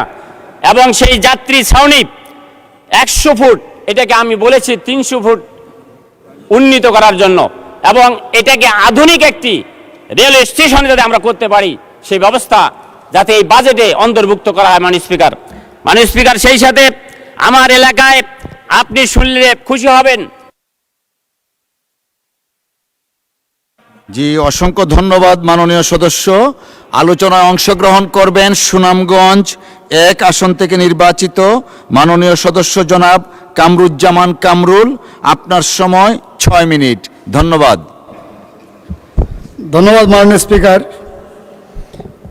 আমাকে 2026-27 অর্থ বছরের জাতীয় বাজেটের উপর আলোচনার সুযোগ দেওয়ার জন্য ধন্যবাদ। মাননীয় স্পিকার, বক্তব্য শুরুতেই শ্রদ্ধার সাথে স্মরণ করছি বহুদলীয় গণতন্ত্রের প্রবর্তক, স্বাধীনতার ঘোষক শহীদ প্রেসিডেন্ট জিয়াউর রহমানকে। গভীর শ্রদ্ধার সাথে স্মরণ করছি গণতন্ত্রের মাথা, আপসীর নেত্রী, বাংলাদেশের প্রথম নারী প্রধানমন্ত্রী বেগম খালেদা জিয়াকে। আমি আরও স্মরণ করছি 71 থেকে 52, 52 থেকে 24 পর্যন্ত বিভিন্ন আন্দোলন সংগ্রামে দেশের জন্য যারা প্রাণ দিয়েছেন, যারা আহত হয়েছেন তাদেরকে। মাননীয় স্পিকার, আমি কৃতজ্ঞতা প্রকাশ করছি নতুন বাংলাদেশের স্বপ্নদ্রষ্টা শহীদ প্রেসিডেন্ট জিয়াউর রহমানের যোগ্য উত্তরসূরি মাননীয় প্রধানমন্ত্রী জনাব তারেক রহমানের প্রতি। আমাকে মহান সংসদে প্রতিনিধিত্ব করার সুযোগ করে দিয়েছেন। কৃতজ্ঞতা প্রকাশ করছি আমার নির্বাচনী আসনের জনগণের প্রতি, যাদের ভোটে নির্বাচিত হয়ে আমি আজ এখানে কথা বলার সুযোগ পেয়েছি। মাননীয় স্পিকার, এই বাজেট নিয়ে আমার বেশি বক্তৃতা আমি দেব না, কারণ এই বাজেট সম্পর্কে অনেকে অনেক সময় ধরেই বক্তব্য দিচ্ছেন। মাননীয় স্পিকার, আমাদের এই বাজেট, প্রস্তাবিত জাতীয় বাজেট দেশের অর্থনীতিকে স্থিতিশীলতা বৃদ্ধি ও জনগণের পথে এগিয়ে নেওয়ার এক সময়োপযোগী পদক্ষেপ। বিএনপি সরকারের প্রথম পূর্ণাঙ্গ বাজেট মূল্যস্ফীতি নিয়ন্ত্রণ, বিনিয়োগ বৃদ্ধি, কর্মসংস্থান সৃষ্টি এবং সাধারণ মানুষের ক্রয় ক্ষমতার শক্তিশালী করার বিষয়গুলোকে সর্বোচ্চ অগ্রাধিকার দেওয়া হয়েছে। মাননীয় স্পিকার, আমি বাজেট নিয়ে বেশি বলতে চাই না। আমাদের বিরোধী দলীয় বন্ধুরা বলেন এই বাজেট হচ্ছে বিশাল বড় বাজেট। হ্যাঁ মাননীয় স্পিকার, এই বাজেট বিশাল বড় বাজেট, এই বাংলাদেশের সবচেয়ে বড় বাজেট এই যাবৎকালের। এই বাজেট বাস্তবায়ন হবে, কারণ এই বাজেট হচ্ছে তারেক রহমানের সরকারের বাজেট। কারণ আপনারা জেনে খুশি হবেন, যখন দেশ তলাবিহীন জুড়িতে পরিণত হয়েছিল শহীদ প্রেসিডেন্ট জিয়াউর রহমান সাহেব, তখন এই দেশকে আবার টেনে তুলেছিলেন। যখন 91 যখন বিএনপি গভর্নমেন্ট ক্ষমতায় আসলো, স্বৈরাচার এরশাদ দেশকে যখন বিচ্ছিন্ন করে দিয়েছিল, তখনও সেই আমাদের মাননীয় সাবেক প্রধানমন্ত্রী মা বেগম খালেদা জিয়া এবং আমাদের অর্থমন্ত্রী সাইফুর রহমানের বাজেটের মাধ্যমেই আমাদের দেশকে আবার পুনরায় পুনর্জীবিত করা হয়েছে। এই বিগত 17 বছর আওয়ামী ফ্যাসিস্ট সরকার দীর্ঘদিন এই দেশকে বড় বড় বাজেট দিয়েছে, কিন্তু এটা বড় বড় লুটপাট হয়েছে। সেই বড় বড় লুটপাটের কারণে, বড় বড় দুর্নীতির কারণে আমাদের বিরোধী দলের বন্ধুরা মনে করছে এই বাজেট মনে হয় এটা বাস্তবায়ন হবে না। আমি আমার বিরোধী দলের বন্ধুদেরকে বলবো, বিশ্বাস রাখেন তারেক রহমান, তারেক জিয়া সে হচ্ছে আরেক জিয়া রহমানের সুযোগ্য সন্তান। আমরা বিশ্বাস করি, কারণ আমি এই কথাটা কেন বলছি, আমি জনগণের সাথে আমি বিভিন্ন আমার এলাকাতে যাওয়ার পরে আমি দেখলাম সাধারণ মানুষ, বৃদ্ধ লোকেদের কথা, এটা জিয়া রহমানের সন্তানের বাজেট। ইনশাল্লাহ এই বাজেট বাস্তবায়ন হবে। আমি কেন বলছি বাস্তবায়ন হবে, মাননীয় স্পিকার, আমাদের এই সরকারের বয়স মাত্র 4 মাস। এই 4 মাস আমি আমার বিরোধী দলীয় বন্ধুদেরকে বলবো, এই 4 মাস আপনারা একটু যাচাই বাছাই করে দেখুন। এই 4 মাসের যে আমাদের অগ্রগতি, বিগত এই ফ্যাসিস্ট সরকারের 17 বছরেও এত অগ্রগতি হয় নাই। মাননীয় স্পিকার, আমাদের প্রত্যেকটা মসজিদ মন্দির অনেক জায়গাতেই আমাদের অনুদান অলরেডি চলে গিয়েছে, যেটা আমি আমাদের গ্রামের মানুষজন আমাকে বলে যে এত উন্নয়ন, মানে এত বরাদ্দ আর কখনো আমরা পাই নাই। বরাদ্দ গিয়েছে মাননীয় স্পিকার, এই বরাদ্দ রহিমউদ্দিন করিমউদ্দিনের নামে নিয়ে লুটপাট করে ওনারা ভাগাভাগি করে নিয়েছে। আমরা এই বাজেট বাস্তবায়ন হবে একটা মাত্র কারণ, একটা বিশ্বাস, জনগণের বিশ্বাস। আর আমি বিশ্বাস করি এটা তারেক রহমান সাহেব এই সরকারের প্রধান, এখানে অনিয়ম করার সুযোগ নেই। মাননীয় স্পিকার, আমি আমাদের বিরোধী দলীয় বন্ধুদেরকে বলবো, আমরা আসুন, আমাদেরকে অনেক আশা আকাঙ্ক্ষা নিয়ে, অনেক স্বপ্ন নিয়ে এই মানুষ আমাদেরকে ভোট দিয়েছে, এই সরকারে পাঠিয়েছে। আমাদের অনেক বন্ধুরা, আমাদের অনেক সিনিয়র নেতাদের বিরুদ্ধে একটা টেন্ডেন্সি হয়েছে, বড় বড় কথা বললেই মনে হয় বড় নেতা হওয়া যায়। এই যে বাংলাদেশের একটা টেন্ডেন্সি, এখান থেকে আসুন আমরা বেরিয়ে আসি।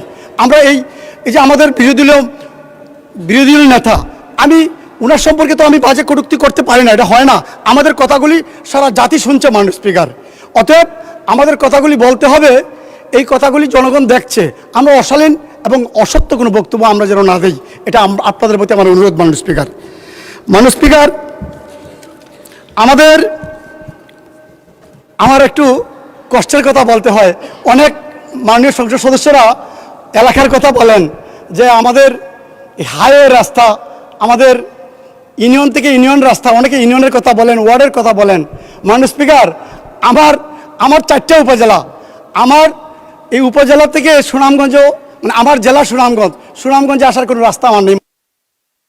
মাননীয় সদস্য, পানির নিচ দিয়ে রাস্তা কিভাবে নেওয়া যায় 1 মিনিট দিলাম, 1 মিনিটের মধ্যে শেষ করেন প্লিজ। আমার যে মাননীয় স্পিকার, আমাকে একটু সময় বেশি দেবেন। 4টে উপজেলা মাননীয় স্পিকার, সাবমার্জেবল রাস্তা এখন টিকসই রাস্তা। আমাদের প্রত্যেকটা হাওড়ে ধান তোলার জন্য দিতে হবে, রাস্তা করে দিতে হবে। আমি বিস্তারিত মন্ত্রী মহোদয়ের সাথে বলবো। আরেকটা বিষয়, আজকে মাননীয় স্পিকার আপনার পাশে আমার আসন, আজকে পাহাড়ি ডলে আমার মিনিমাম 200 বা 300 ঘর বাড়ি ভেঙে দিয়েছে। মাননীয় স্পিকার, আমার কাছে ভিডিও আছে। এখন আমাদের মাননীয় সংসদ সদস্যরা বলবেন খালি শুধু তোমার এখানে কি দুর্যোগ হয়, আমি আসলে দুর্যোগ এরিয়ার মানুষই। মাননীয় স্পিকার, আরেকটা বিষয় বলতে চাই আপনার মাধ্যমে। আমি আগামী 28 তারিখ, মানে অগাস্টের 28 তারিখ আমি একটা টাঙ্গুয়া জ্যোৎস্না উৎসব করি। মাননীয় স্পিকার, এই জ্যোৎস্না উৎসবে আমি আমাদের মাননীয় সকল মন্ত্রী মহোদয় যারা আছেন, আমাদের এমপি মহোদয়রা আছেন, সরকারি দল, বিরোধী দল, সবাইকে আমি দাওয়াত দিতে চাই। এই আগামী 28 তারিখ আমাদের এই জ্যোৎস্না উৎসবে যাওয়ার জন্য সবার জন্য আমি ব্যবস্থা রাখবো। সবাই যেন। ধন্যবাদ মাননীয় সদস্য, অসংখ্য ধন্যবাদ। আলোচনায় অংশগ্রহণ করবেন সাতক্ষীরা 2 আসন থেকে নির্বাচিত মাননীয় সদস্য জনাব মোহাম্মদ আব্দুল খালেক। জনাব মোহাম্মদ আব্দুল খালেক, আপনার সময় 5 মিনিট। ধন্যবাদ আপনাকে। নাহমাদুহু ওয়া নুসাল্লি আলা রাসূলিহিল কারীম ওয়া আলা আলিহি ওয়া সাহবিহি আজমাইন, আম্মা বাদ। মাননীয় স্পিকার, আপনাকে ধন্যবাদ। 2026-27 জাতীয় বাজেট 24 জুলাইয়ের শহীদদের স্মৃতি দিয়ে ঘেরা, স্মৃতি দিয়ে মোড়া। জুলাইয়ের চেতনায় উজ্জীবিত এই বাজেট, যে জুলাইয়ের স্লোগান ছিল উই ওয়ান্ট জাস্টিস, এই বাজেটেও তার প্রকাশ থাকতে হবে। এটাই হচ্ছে আমার প্রথম বক্তব্য। আল্লাহ রাব্বুল আলামিন কোরআনুল কারীমের মধ্যে বলেছেন, ইন্নাল্লাহা ইয়া'মুরুকুম বিল আদলি। আল্লাহ রাব্বুল আলামিন নির্দেশ দিচ্ছেন ন্যায় এবং ইনসাফের।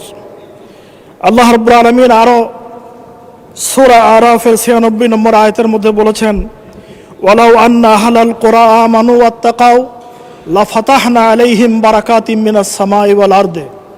দেশের জনগণ, দেশের নেতৃত্ব জনগণ যদি ঈমান এবং তাকওয়ার পরে পরিচালিত হয়, তাহলে আমি আল্লাহ রাব্বুল আলামিন আসমান এবং জমিনের বারাকাতের সকল দরজা আমি সেই দেশ এবং জাতির জন্য উন্মুক্ত করে দেব।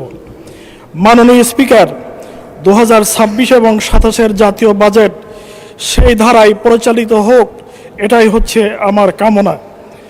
কিন্তু বাজেটে সেই লক্ষ্য পূরণে আমরা দেখতে পাচ্ছি যাত্রা করিনি, শুরু হয়নি। অনেক ক্ষেত্রে বৈষম্য পরিলক্ষিত, জনগণের আশা আকাঙ্ক্ষা প্রতিফলন ঘটেনি, যা হতাশাব্যঞ্জক এবং গতানুগতিক। ঋণ নির্ভর, বাস্তবতা বর্জিত, দুর্নীতিমুক্ত দেশ গড়ার কার্যকর রূপরেখা এই বাজেটের ভিতরে গ্রহণ করা হয় নাই। বাজেটের আঙ্গিক মূল অনেক বড় হলেও এর ভিতরের সৌন্দর্য ততটা সুন্দর নয়। মাননীয় স্পিকার, আমরা সকলেই একমত, আজ মূল্যবোধের চরম অবক্ষয়, বাপ মায়ের প্রতি সন্তানের নিকৃষ্টতম আচরণ, জেনা ব্যভিচার, শিশু ধর্ষণ, হত্যা, চুরি, ডাকাতি, ছিনতাই, চাঁদাবাজি, এমনকি মসজিদে ঢুকেও মুসল্লিদের উপরে গুলি আমরা আজকে লক্ষ্য করছি। মাননীয় স্পিকার, ঘুষ, দুর্নীতি, অপচয়, টাকা পাচার, সরকারি হাসপাতালে চিকিৎসার বেহাল অবস্থা, ডাক্তার নেই, থাকলেও ঠিকমতো আসে না, ওষুধ নেই, সেবা নেই, দুর্গন্ধময় পরিবেশ, যন্ত্রপাতি প্রায় অকেজো।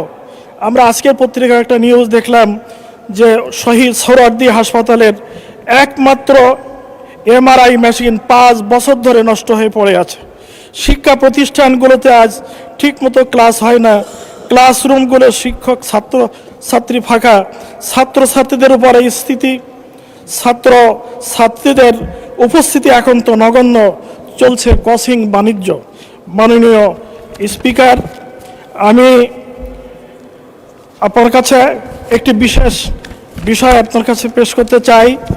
এই সংসদে আলোচনা এসেছে, মাননীয় স্বরাষ্ট্রমন্ত্রী মহোদয় তিনি তার আলোচনার ভিতরে একটা উক্তি করেছিলেন যে মির্জা ফখরুল ইসলামও ইসলাম নয়, জামাতে ইসলামীও ইসলাম নয়, ইসলামী ব্যাংকও ইসলাম নয়।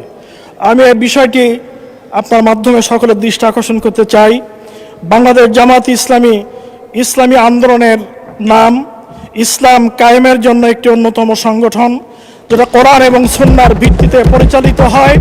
অতএব এটা ইসলাম বিষয়ক সংগঠন, ইসলাম সম্পর্কীয় দল, ইসলাম কায়েমের প্রচেষ্টায় এই দল কাজ করে চলেছে। আল্লাহ রাব্বুল আলামিন বলেছেন, আন আকিমুদ্দিন ওয়ালা তাতাফাররাকু ফীহি, তোমরা দিন কায়েম করো, এ ব্যাপারে তোমরা পার্থক্য করো না। অতএব আসুন, আজকে সমাজের বৈষম্য, দুর্নীতি, সমাজের যত এখানে অরাজকতা আমরা লক্ষ্য করছি, এটাকে দূর করার জন্য প্রয়োজন হচ্ছে আল্লাহর দিন কায়েম করার মাধ্যমে, কোরআন এবং সুন্নাহর আইন বিধান কায়েম করার মাধ্যমে এর অবসান। আমি আমার এলাকার কয়েকটি দাবির কথা উল্লেখ করতে চাই। আপনি জানেন, সাতক্ষীরা বাংলাদেশের ভিতরে সবচেয়ে মজলুম এলাকা। বিগত ফ্যাসিস্ট আমলে আমরা চরম নির্যাতনের শিকার হয়েছিলাম। আমি এই সাতক্ষীরার জন্য বিশেষ করে দাবি করেছি গতবার, আবারও দাবি করতে চাই যে সাতক্ষীরাতে রেল লাইন নাই। সাতক্ষীরাতে রেল লাইনের দাবি আমি বিশেষভাবে উল্লেখ করতে চাই। নাভারণ থেকে ভোমরা পর্যন্ত রেল লাইন, মেডিকেল কলেজ হাসপাতালের উন্নতিকরণ, সাতক্ষীরা সদর হাসপাতালের উন্নতিকরণ, দেভাডার হেলথ কমপ্লেক্স উন্নতিকরণ এ দাবি রেখে আমি জি 1 মিনিট সময় দেওয়া হলো মাননীয় সদস্য, 1 মিনিট। দেভাডা হেলথ কমপ্লেক্স, দেভাডার ভাতশালা এলাকার নদী ভাঙন রোধ, সাতক্ষীরা বিজ্ঞান এবং প্রযুক্তি বিশ্ববিদ্যালয় স্থাপন, শহরের যানজট দূরীকরণের জন্য বাস টার্মিনালকে শহরের বাইরে নিয়ে শহরের প্রাণ কেন্দ্রে মডেল মসজিদ নির্মাণের জন্য আমি জোর দাবি জানাচ্ছি। ধন্যবাদ মাননীয় স্পিকার। আপনাকেও ধন্যবাদ মাননীয় সদস্য। আলোচনায় অংশগ্রহণ করবেন ময়মনসিংহ 8 আসন থেকে নির্বাচিত মাননীয় সদস্য জনাব লুৎফুল্লাহ মাজেদ। জনাব মাজেদ, আপনার সময় 8 মিনিট। ধন্যবাদ আপনাকে। মাননীয় স্পিকার, আসসালামু আলাইকুম। আপনাকে অশেষ ধন্যবাদ এবং কৃতজ্ঞতা। আজকে এই ব্যতিক্রমী সংসদে, একটি বিপ্লবের পরে জন্ম নেওয়া সংসদে আপনি আমাকে কথা বলার সুযোগ দিয়েছেন। আজকে আসলে খুব পূর্ব প্রস্তুতি ছিল না, কিন্তু আমাদের বিরোধী দলের এনসিপির মাননীয় সংসদ সদস্যের বক্তব্য শুনে আমি আসলে আজকে বক্তব্য দিতে উৎসাহিত হয়েছি। মাননীয় স্পিকার, কেন এই ব্যতিক্রমী সংসদ বললাম? এই সংসদে মুক্তিযুদ্ধে অংশগ্রহণ করা আমাদের সম্মুখ যোদ্ধা আছে। এই সংসদে 90-এর স্বৈরাচারের বিরুদ্ধে যুদ্ধ করা আমাদের এই সংসদে আমাদের নেতৃত্ব আছে। আমাদের এই সংসদে তরুণ বিপ্লবীরা আছে, ট্রু স্টলওয়ার্ট অফ রেভলিউশন, এবং যারা খুব তরুণ ইসলামিক ধারণার সংসদ সদস্যরা আছেন। আমি তাদের উদ্দেশ্যে একটি কথা বলতে চাই। Every revolution carries an agatho-ecological legacy. Freedom of speech is intertwined with the light of emancipation and the shadows of unintended consequences. এর ধারাবাহিকতায় মাননীয় স্পিকার বলতে চাই, ফরাসি বিপ্লবের পরে একটি কথা এই পৃথিবীতে খুব জনপ্রিয় হয়েছে। সেই কথাটি হলো, বিপ্লব তার নিজের সন্তানদেরকেই হত্যা করে। মাননীয় স্পিকার, এই সংসদে একটি মন্তব্য, একটি উদ্দেশ্য, একটি আস্থার অভাব সমগ্র বিপ্লবকে প্রশ্নের মুখে ফেলতে পারে। এইখানে আমরা যারা বিপ্লবের মাধ্যমে জন্ম নিয়েছে, এই ধরনের সংসদ সদস্য যারা এখানে নির্বাচিত হয়েছেন, তাদের যখন বক্তব্য দিবে তারা এই বিপ্লবের চেতনাকে, বিপ্লবের ধারাবাহিকতাকে মাথায় রেখেই বক্তব্য দেওয়া উচিত। মাননীয় স্পিকার, বিরোধী দলের চিফ হুইপের একটি বক্তব্য আমি শুনেছিলাম এই সংসদে বসে। তিনি বলছিলেন, স্বাধীনতার 54 বছর পরে এই জাতি দেখতে চায় না মুক্তিযুদ্ধের সপক্ষের শক্তি, মুক্তিযুদ্ধের বিপক্ষের শক্তি।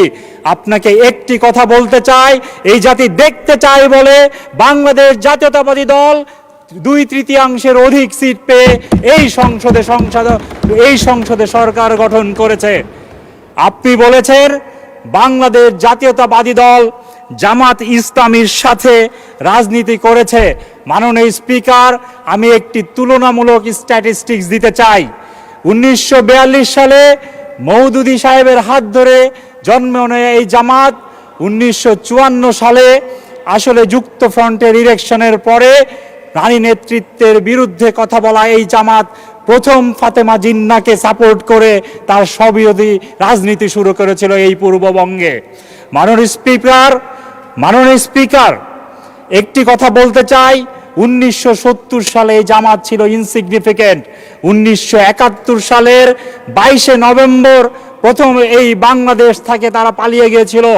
1978 সালে ফেরত এসে 1979 সালে যখন নির্বাচনে অংশগ্রহণ করে, তারা ইসলামিক ডেমোক্রেটিক লীগ নামে এই বাংলাদেশে রাজনীতিতে অংশগ্রহণ করেছিল। 1986 সালের কাহিনী আমরা জানি, তারা কিন্তু 10টি সিট পেয়েছিল। 1991 সালে এই জামাত এই বাংলাদেশে 18টি সিট পেয়েছিল। এই 1996 সালে 3টি, 2001 সালে 17টি, 2008 সালে 2টি। ভোটের পার্সেন্টেজ ছিল অ্যাভারেজে 4.6%। মাননীয় স্পিকার, আজকে যে 32% ভোট, এই ভোট কিন্তু বিপ্লবের ইমোশনের ভোট। এই ভোট কিন্তু জামাতের সাথে শাহবাগ এর হত্যাকাণ্ডের ইমোশনের ভোট। তাদের ভোটের স্ট্যাটিস্টিক্স সেই 4.6। এই কারণেই বলতে চাই, আজকে বাংলাদেশ এই যে বিপ্লবের তরুণ প্রজন্ম যারা এই বিপ্লবকে নেতৃত্ব দিয়েছে, আমরা তাদের কাছে অনুরোধ করব তারা যাতে এই বিপ্লবের মর্যাদা, এই বিপ্লবের ধারাবাহিকতা মাননীয় স্পিকার এই সংসদে অন্তত বজায় রাখে। মাননীয় স্পিকার, আজকে আমরা এই বিপ্লবের পরে এই বাজেট, এটা আমাদের জন্য কোনো অর্থনৈতিক দলিল শুধু নয়, এটা আমাদের জন্য এই বিপ্লবের পরের প্রথম বাজেট, আমাদের জন্য একটি বিপ্লবের অঙ্গীকার। মাননীয় স্পিকার, এই বাজেট যখন এই সংসদে পেশ করা হয়েছে, মাননীয় স্পিকার, আমরা এমন একটি পৃথিবীর সামনে দাঁড়িয়ে আছি আমরা একটি 2100 সালের ইউটোপিয়ান ওয়ার্ল্ডের সামনে দাঁড়িয়ে আছি। যে ইউটোপিয়ান ওয়ার্ল্ডকে আমরা দেখছি, সেইখানে আমাদের যে এআই এর ট্রান্সফরমেশন আসতেছে, এই বাজেটের আমি মনে করি আমরা একটি ট্রানজিশনে দাঁড়িয়ে আছি। এই 2100 সালের পৃথিবীতে আমাদের গড় আয়ু হবে মাননীয় স্পিকার 2100 বছর। আমরা অলরেডি যে পরিমাণ আমাদের প্রত্যেকটি মানুষের আমাদের যে অ্যাসিস্ট্যান্ট হবে, আমরা 15 থেকে 20 বছরের মধ্যে এই মানব সভ্যতা একটি ভার্চুয়াল ওয়ার্ল্ডের দিকে যাবে মাননীয় স্পিকার। আমাদের আগামী 15 বছরের ভিতরেই এই বাংলাদেশে এবং এই পৃথিবীতে প্রত্যেকটি মানুষের অ্যাসিস্ট্যান্ট হবে একজন এআই অ্যাসিস্ট্যান্ট। আপনি জানেন কি না, আমরা অ্যানথ্রোপিক যেটা এখন পৃথিবীতে এসছে এআই অ্যাসিস্ট্যান্ট, ইউএসএ এই অ্যানথ্রোপিকের 2টি ভার্সনকে বন্ধ করেছে ইউএস এক্সপোর্ট কন্ট্রোল এই জুন মাসে। একটি হলো মিথোস 5 অ্যান্ড ফেবল 5, কারণ এটার ভয়াবহতা এত বেশি, এটা যদি পৃথিবীতে মানুষের কাছে অ্যাভেলেবেল হয়, এটা নিজেই নিজেকে আর কোনোদিন বন্ধ করতে পারবে না। সেই যুগে এসে আমরা যে বাজেট পেয়েছি, এই বাজেটকে সিপিডি বলছে, যারা বাজেটকে সবচেয়ে বেশি ইভ্যালুয়েট করতে পারে, যে একটি সংস্কারমুখী বাজেট এবং একটি এআই কেন্দ্রিক এআই সাথে একটি এআই কেন্দ্রিক বাজেট মাননীয় স্পিকার। তাই আমরা বলছি মাননীয় স্পিকার, আমাদের এই বাজেটকে আমরা যাতে এইভাবে সমালোচনা না করি, আমাদের এই আজকের শিশুরা আগামীর বাংলাদেশকে নেতৃত্ব দিবে, তারা যেন মনে করে এমন একটি প্রজন্ম ছিল যারা আমরা আগামীর বাংলাদেশকে যারা নেতৃত্ব দিবে, তারা দলমতের বাইরে যে একটি সুন্দর বাংলাদেশ গড়ার নেতৃত্ব দিবে। এই প্রত্যাশায় আমি আমার বক্তব্য শেষ করছি, এবং এই বাংলাদেশ হোক আগামীর সবার, এবং এই বাংলাদেশ হোক আগামীর রিভলিউশনারি এবং সবার একটি ভিশনের বাংলাদেশ। ধন্যবাদ মাননীয় স্পিকার। আপনাকে ধন্যবাদ মাননীয় সদস্য। আলোচনায় অংশগ্রহণ করবেন সাতক্ষীরা 3 আসন থেকে নির্বাচিত মাননীয় সদস্য জনাব মোহাম্মদ রবিউল বাশার। জনাব মোহাম্মদ রবিউল বাশার, আপনার সময় 5 মিনিট। ধন্যবাদ আপনাকে। আসসালামু আলাইকুম ওয়া রাহমাতুল্লাহি ওয়া বারাকাতুহু। আলহামদুলিল্লাহি রাব্বিল আলামিন ওয়াসসালাতু ওয়াসসালামু আলা রাসূলিল আমিন ওয়া আলা আলিহি ওয়া আসহাবিহি আজমাইন। মাননীয় স্পিকার, আমাকে সুযোগ দেওয়ার জন্য আপনাকে অনেক ধন্যবাদ। আমি বিশেষ করে সংসদীয় আসন 107 সাতক্ষীরা 3 আশাশুনি কালীগঞ্জের সম্মানিত ভাই বোনদের প্রতি আমার আন্তরিক শুভেচ্ছা এবং অভিনন্দন জানাচ্ছি, যেহেতু তারা আমাকে নির্বাচিত করে সংসদে কথা বলার জন্য পাঠিয়েছেন। বাজেট পেশ করা হয়েছে। এই বাজেট আমি মনে করি সেটা হলো অন্যতম বড় ঘাটতি বাজেট। এখানে প্রস্তাব করা হয়েছে 9,38,000 কোটি টাকা। রাজস্ব আয়ের প্রস্তাব দেওয়া হয়েছে 6,95,000 কোটি টাকা। ফলে ঘাটতি দাঁড়াচ্ছে প্রায় 2,43,000 কোটি টাকা। এদেশের অন্যতম বড় ঘাটতি বাজেট এটা। প্রশ্ন হলো, এই ঘাটতি পূরণ হবে কীভাবে? আরও ঋণ নিয়ে, আরও সুদের বোঝা বাড়িয়ে আজ দেশের ঋণ 22 লক্ষ কোটি টাকার বেশি। শুধু ঋণের পরিশোধে এই বছর ব্যয়ের বরাদ্দ রাখা হয়েছে 1,27,000 কোটি টাকা। এটা শুধু সুদের ঋণ, মূল ঋণ আদায় করা হবে না। যে টাকা দিয়ে হাসপাতাল করা যেত, স্কুল হতে পারত, রাস্তা হতে পারত, কর্মসংস্থান সৃষ্টি করা যেত, সেই অর্থ চলে যাচ্ছে ঋণের বোঝা বহরে। এটাকেই জনকল্যাণের পথ। আজকে এই ঋণটা হলো সুদ নির্ভর। যে সুদ সম্পর্কে আমরা দেখতে পাচ্ছি বর্তমান বাজেটে সংখ্যাগরিষ্ঠ নাগরিক যারা, তাদের বিশ্বাসের মূল্যায়ন করা হয়নি। বিশেষ করে দুটো জিনিস, তার মধ্যে একটা হলো জাকাত। জাকাতকে আল্লাহ তাআলা ইসলামের 3য় স্তম্ভ উল্লেখ করেছেন আল্লাহ রসুল সাল্লাল্লাহু আলাইহি সাল্লাম। পবিত্র কোরআন শরীফের মধ্যে সূরা হাজর 41 নম্বরে বলেছেন, আল্লাযীনা ইম্মাক্কান্নাহুম ফিল আরদি, আকামুস সালাতা ওয়া আতাউজ যাকাতা ওয়া আমারু বিল মারুফ ওয়া নাহাউ আনিল মুনকার। আল্লাহ বলছে, আমি যদি এই মুসলিম জাতিকে রাষ্ট্রীয় ক্ষমতায় বসাই তাহলে তারা 4টি কর্মসূচি পালন করবে। তার মধ্যে প্রথম নম্বর নামাজ কায়েম করবে, দ্বিতীয় নম্বরে জাকাত তারা চালু করবে, তৃতীয় নম্বর হলো সৎ কাজের আদেশ করবে, 4 নম্বর হলো অন্যায় কাজ থেকে বিরত রাখার চেষ্টা করবে। আজকে জাকাতকে 3য় নম্বর কর্মসূচি আল্লাহ ঘোষণা করেছেন। এরা মুসলিম রাষ্ট্র, মুসলিম অধ্যুষিত রাষ্ট্র, 90% মুসলমান এখানে বসবাস করে। সেখানে এই জাকাতকে এই বাজেটের মধ্যে রাখা হয়নি। আর একটা হলো সুদ ভিত্তিক এই বাজেট করা হয়েছে, যেটা সম্পর্কে রাশির মধ্যে আল্লাহ বলেছেন ওয়া হাল্লাল্লাহুল বাইআ ওয়া হাররামার রিবা, যে ক্রয় বিক্রয়কে হালাল করেছেন আর সুদকে করেছেন হারাম। এরপর আরও বলেছেন যে তোমরা যদি সুদ ত্যাগ না করো ফাইল্লাম তাফআলু, তাহলে জেনে রাখো ফাজানু বিহারবিম মিনাল্লাহি ওয়া রাসূলি, আল্লাহ রাসূলের পক্ষ থেকে যুদ্ধের ঘোষণা শুনে নাও। এটা বলা হয়েছিল যে নেতৃবৃন্দ যখন নির্বাচনকে বলেছিলেন যে আমরা মদিনার আদলে রাষ্ট্র পরিচালনা করব। রসুলের আদর্শ কী ছিল?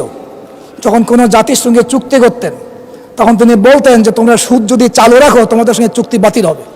আর আমরা নিজেরাই সুদ চালু করে রেখেছি, সুদের ভিত্তিতে রাষ্ট্র পরিচালনা করছি। এই জন্য এই সুদকে হারাম করা এবং এই জাকাতকে ফরজ করা এবং রাষ্ট্রীয় 3য় নম্বর কর্মসূচি পালন করা 2য় নম্বর কর্মসূচি হিসাবে এটা আমরা করতে পারিনি। এই জন্য আমরা আসলে যে সংখ্যাগরিষ্ঠ যারা নাগরিক তাদের বিশ্বাসের সম্মান মূলত আমরা দিতে পারিনি। এরপরে আমার কথা হলো কয়েকটি বিষয়, তার মধ্যে একটা হলো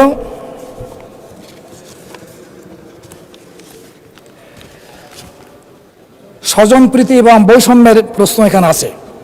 মাননীয় স্পিকার, রাষ্ট্রের সম্পদ বন্টনে যদি দলীয় বিবেচনা করা হয়, যদি বিরোধী দলের নির্বাচনী এলাকা উন্নয়নের ক্ষেত্রে অবহেলার শিকার হয় তাহলে তা গণতান্ত্রিক ন্যায়নীতির পরিপন্থী।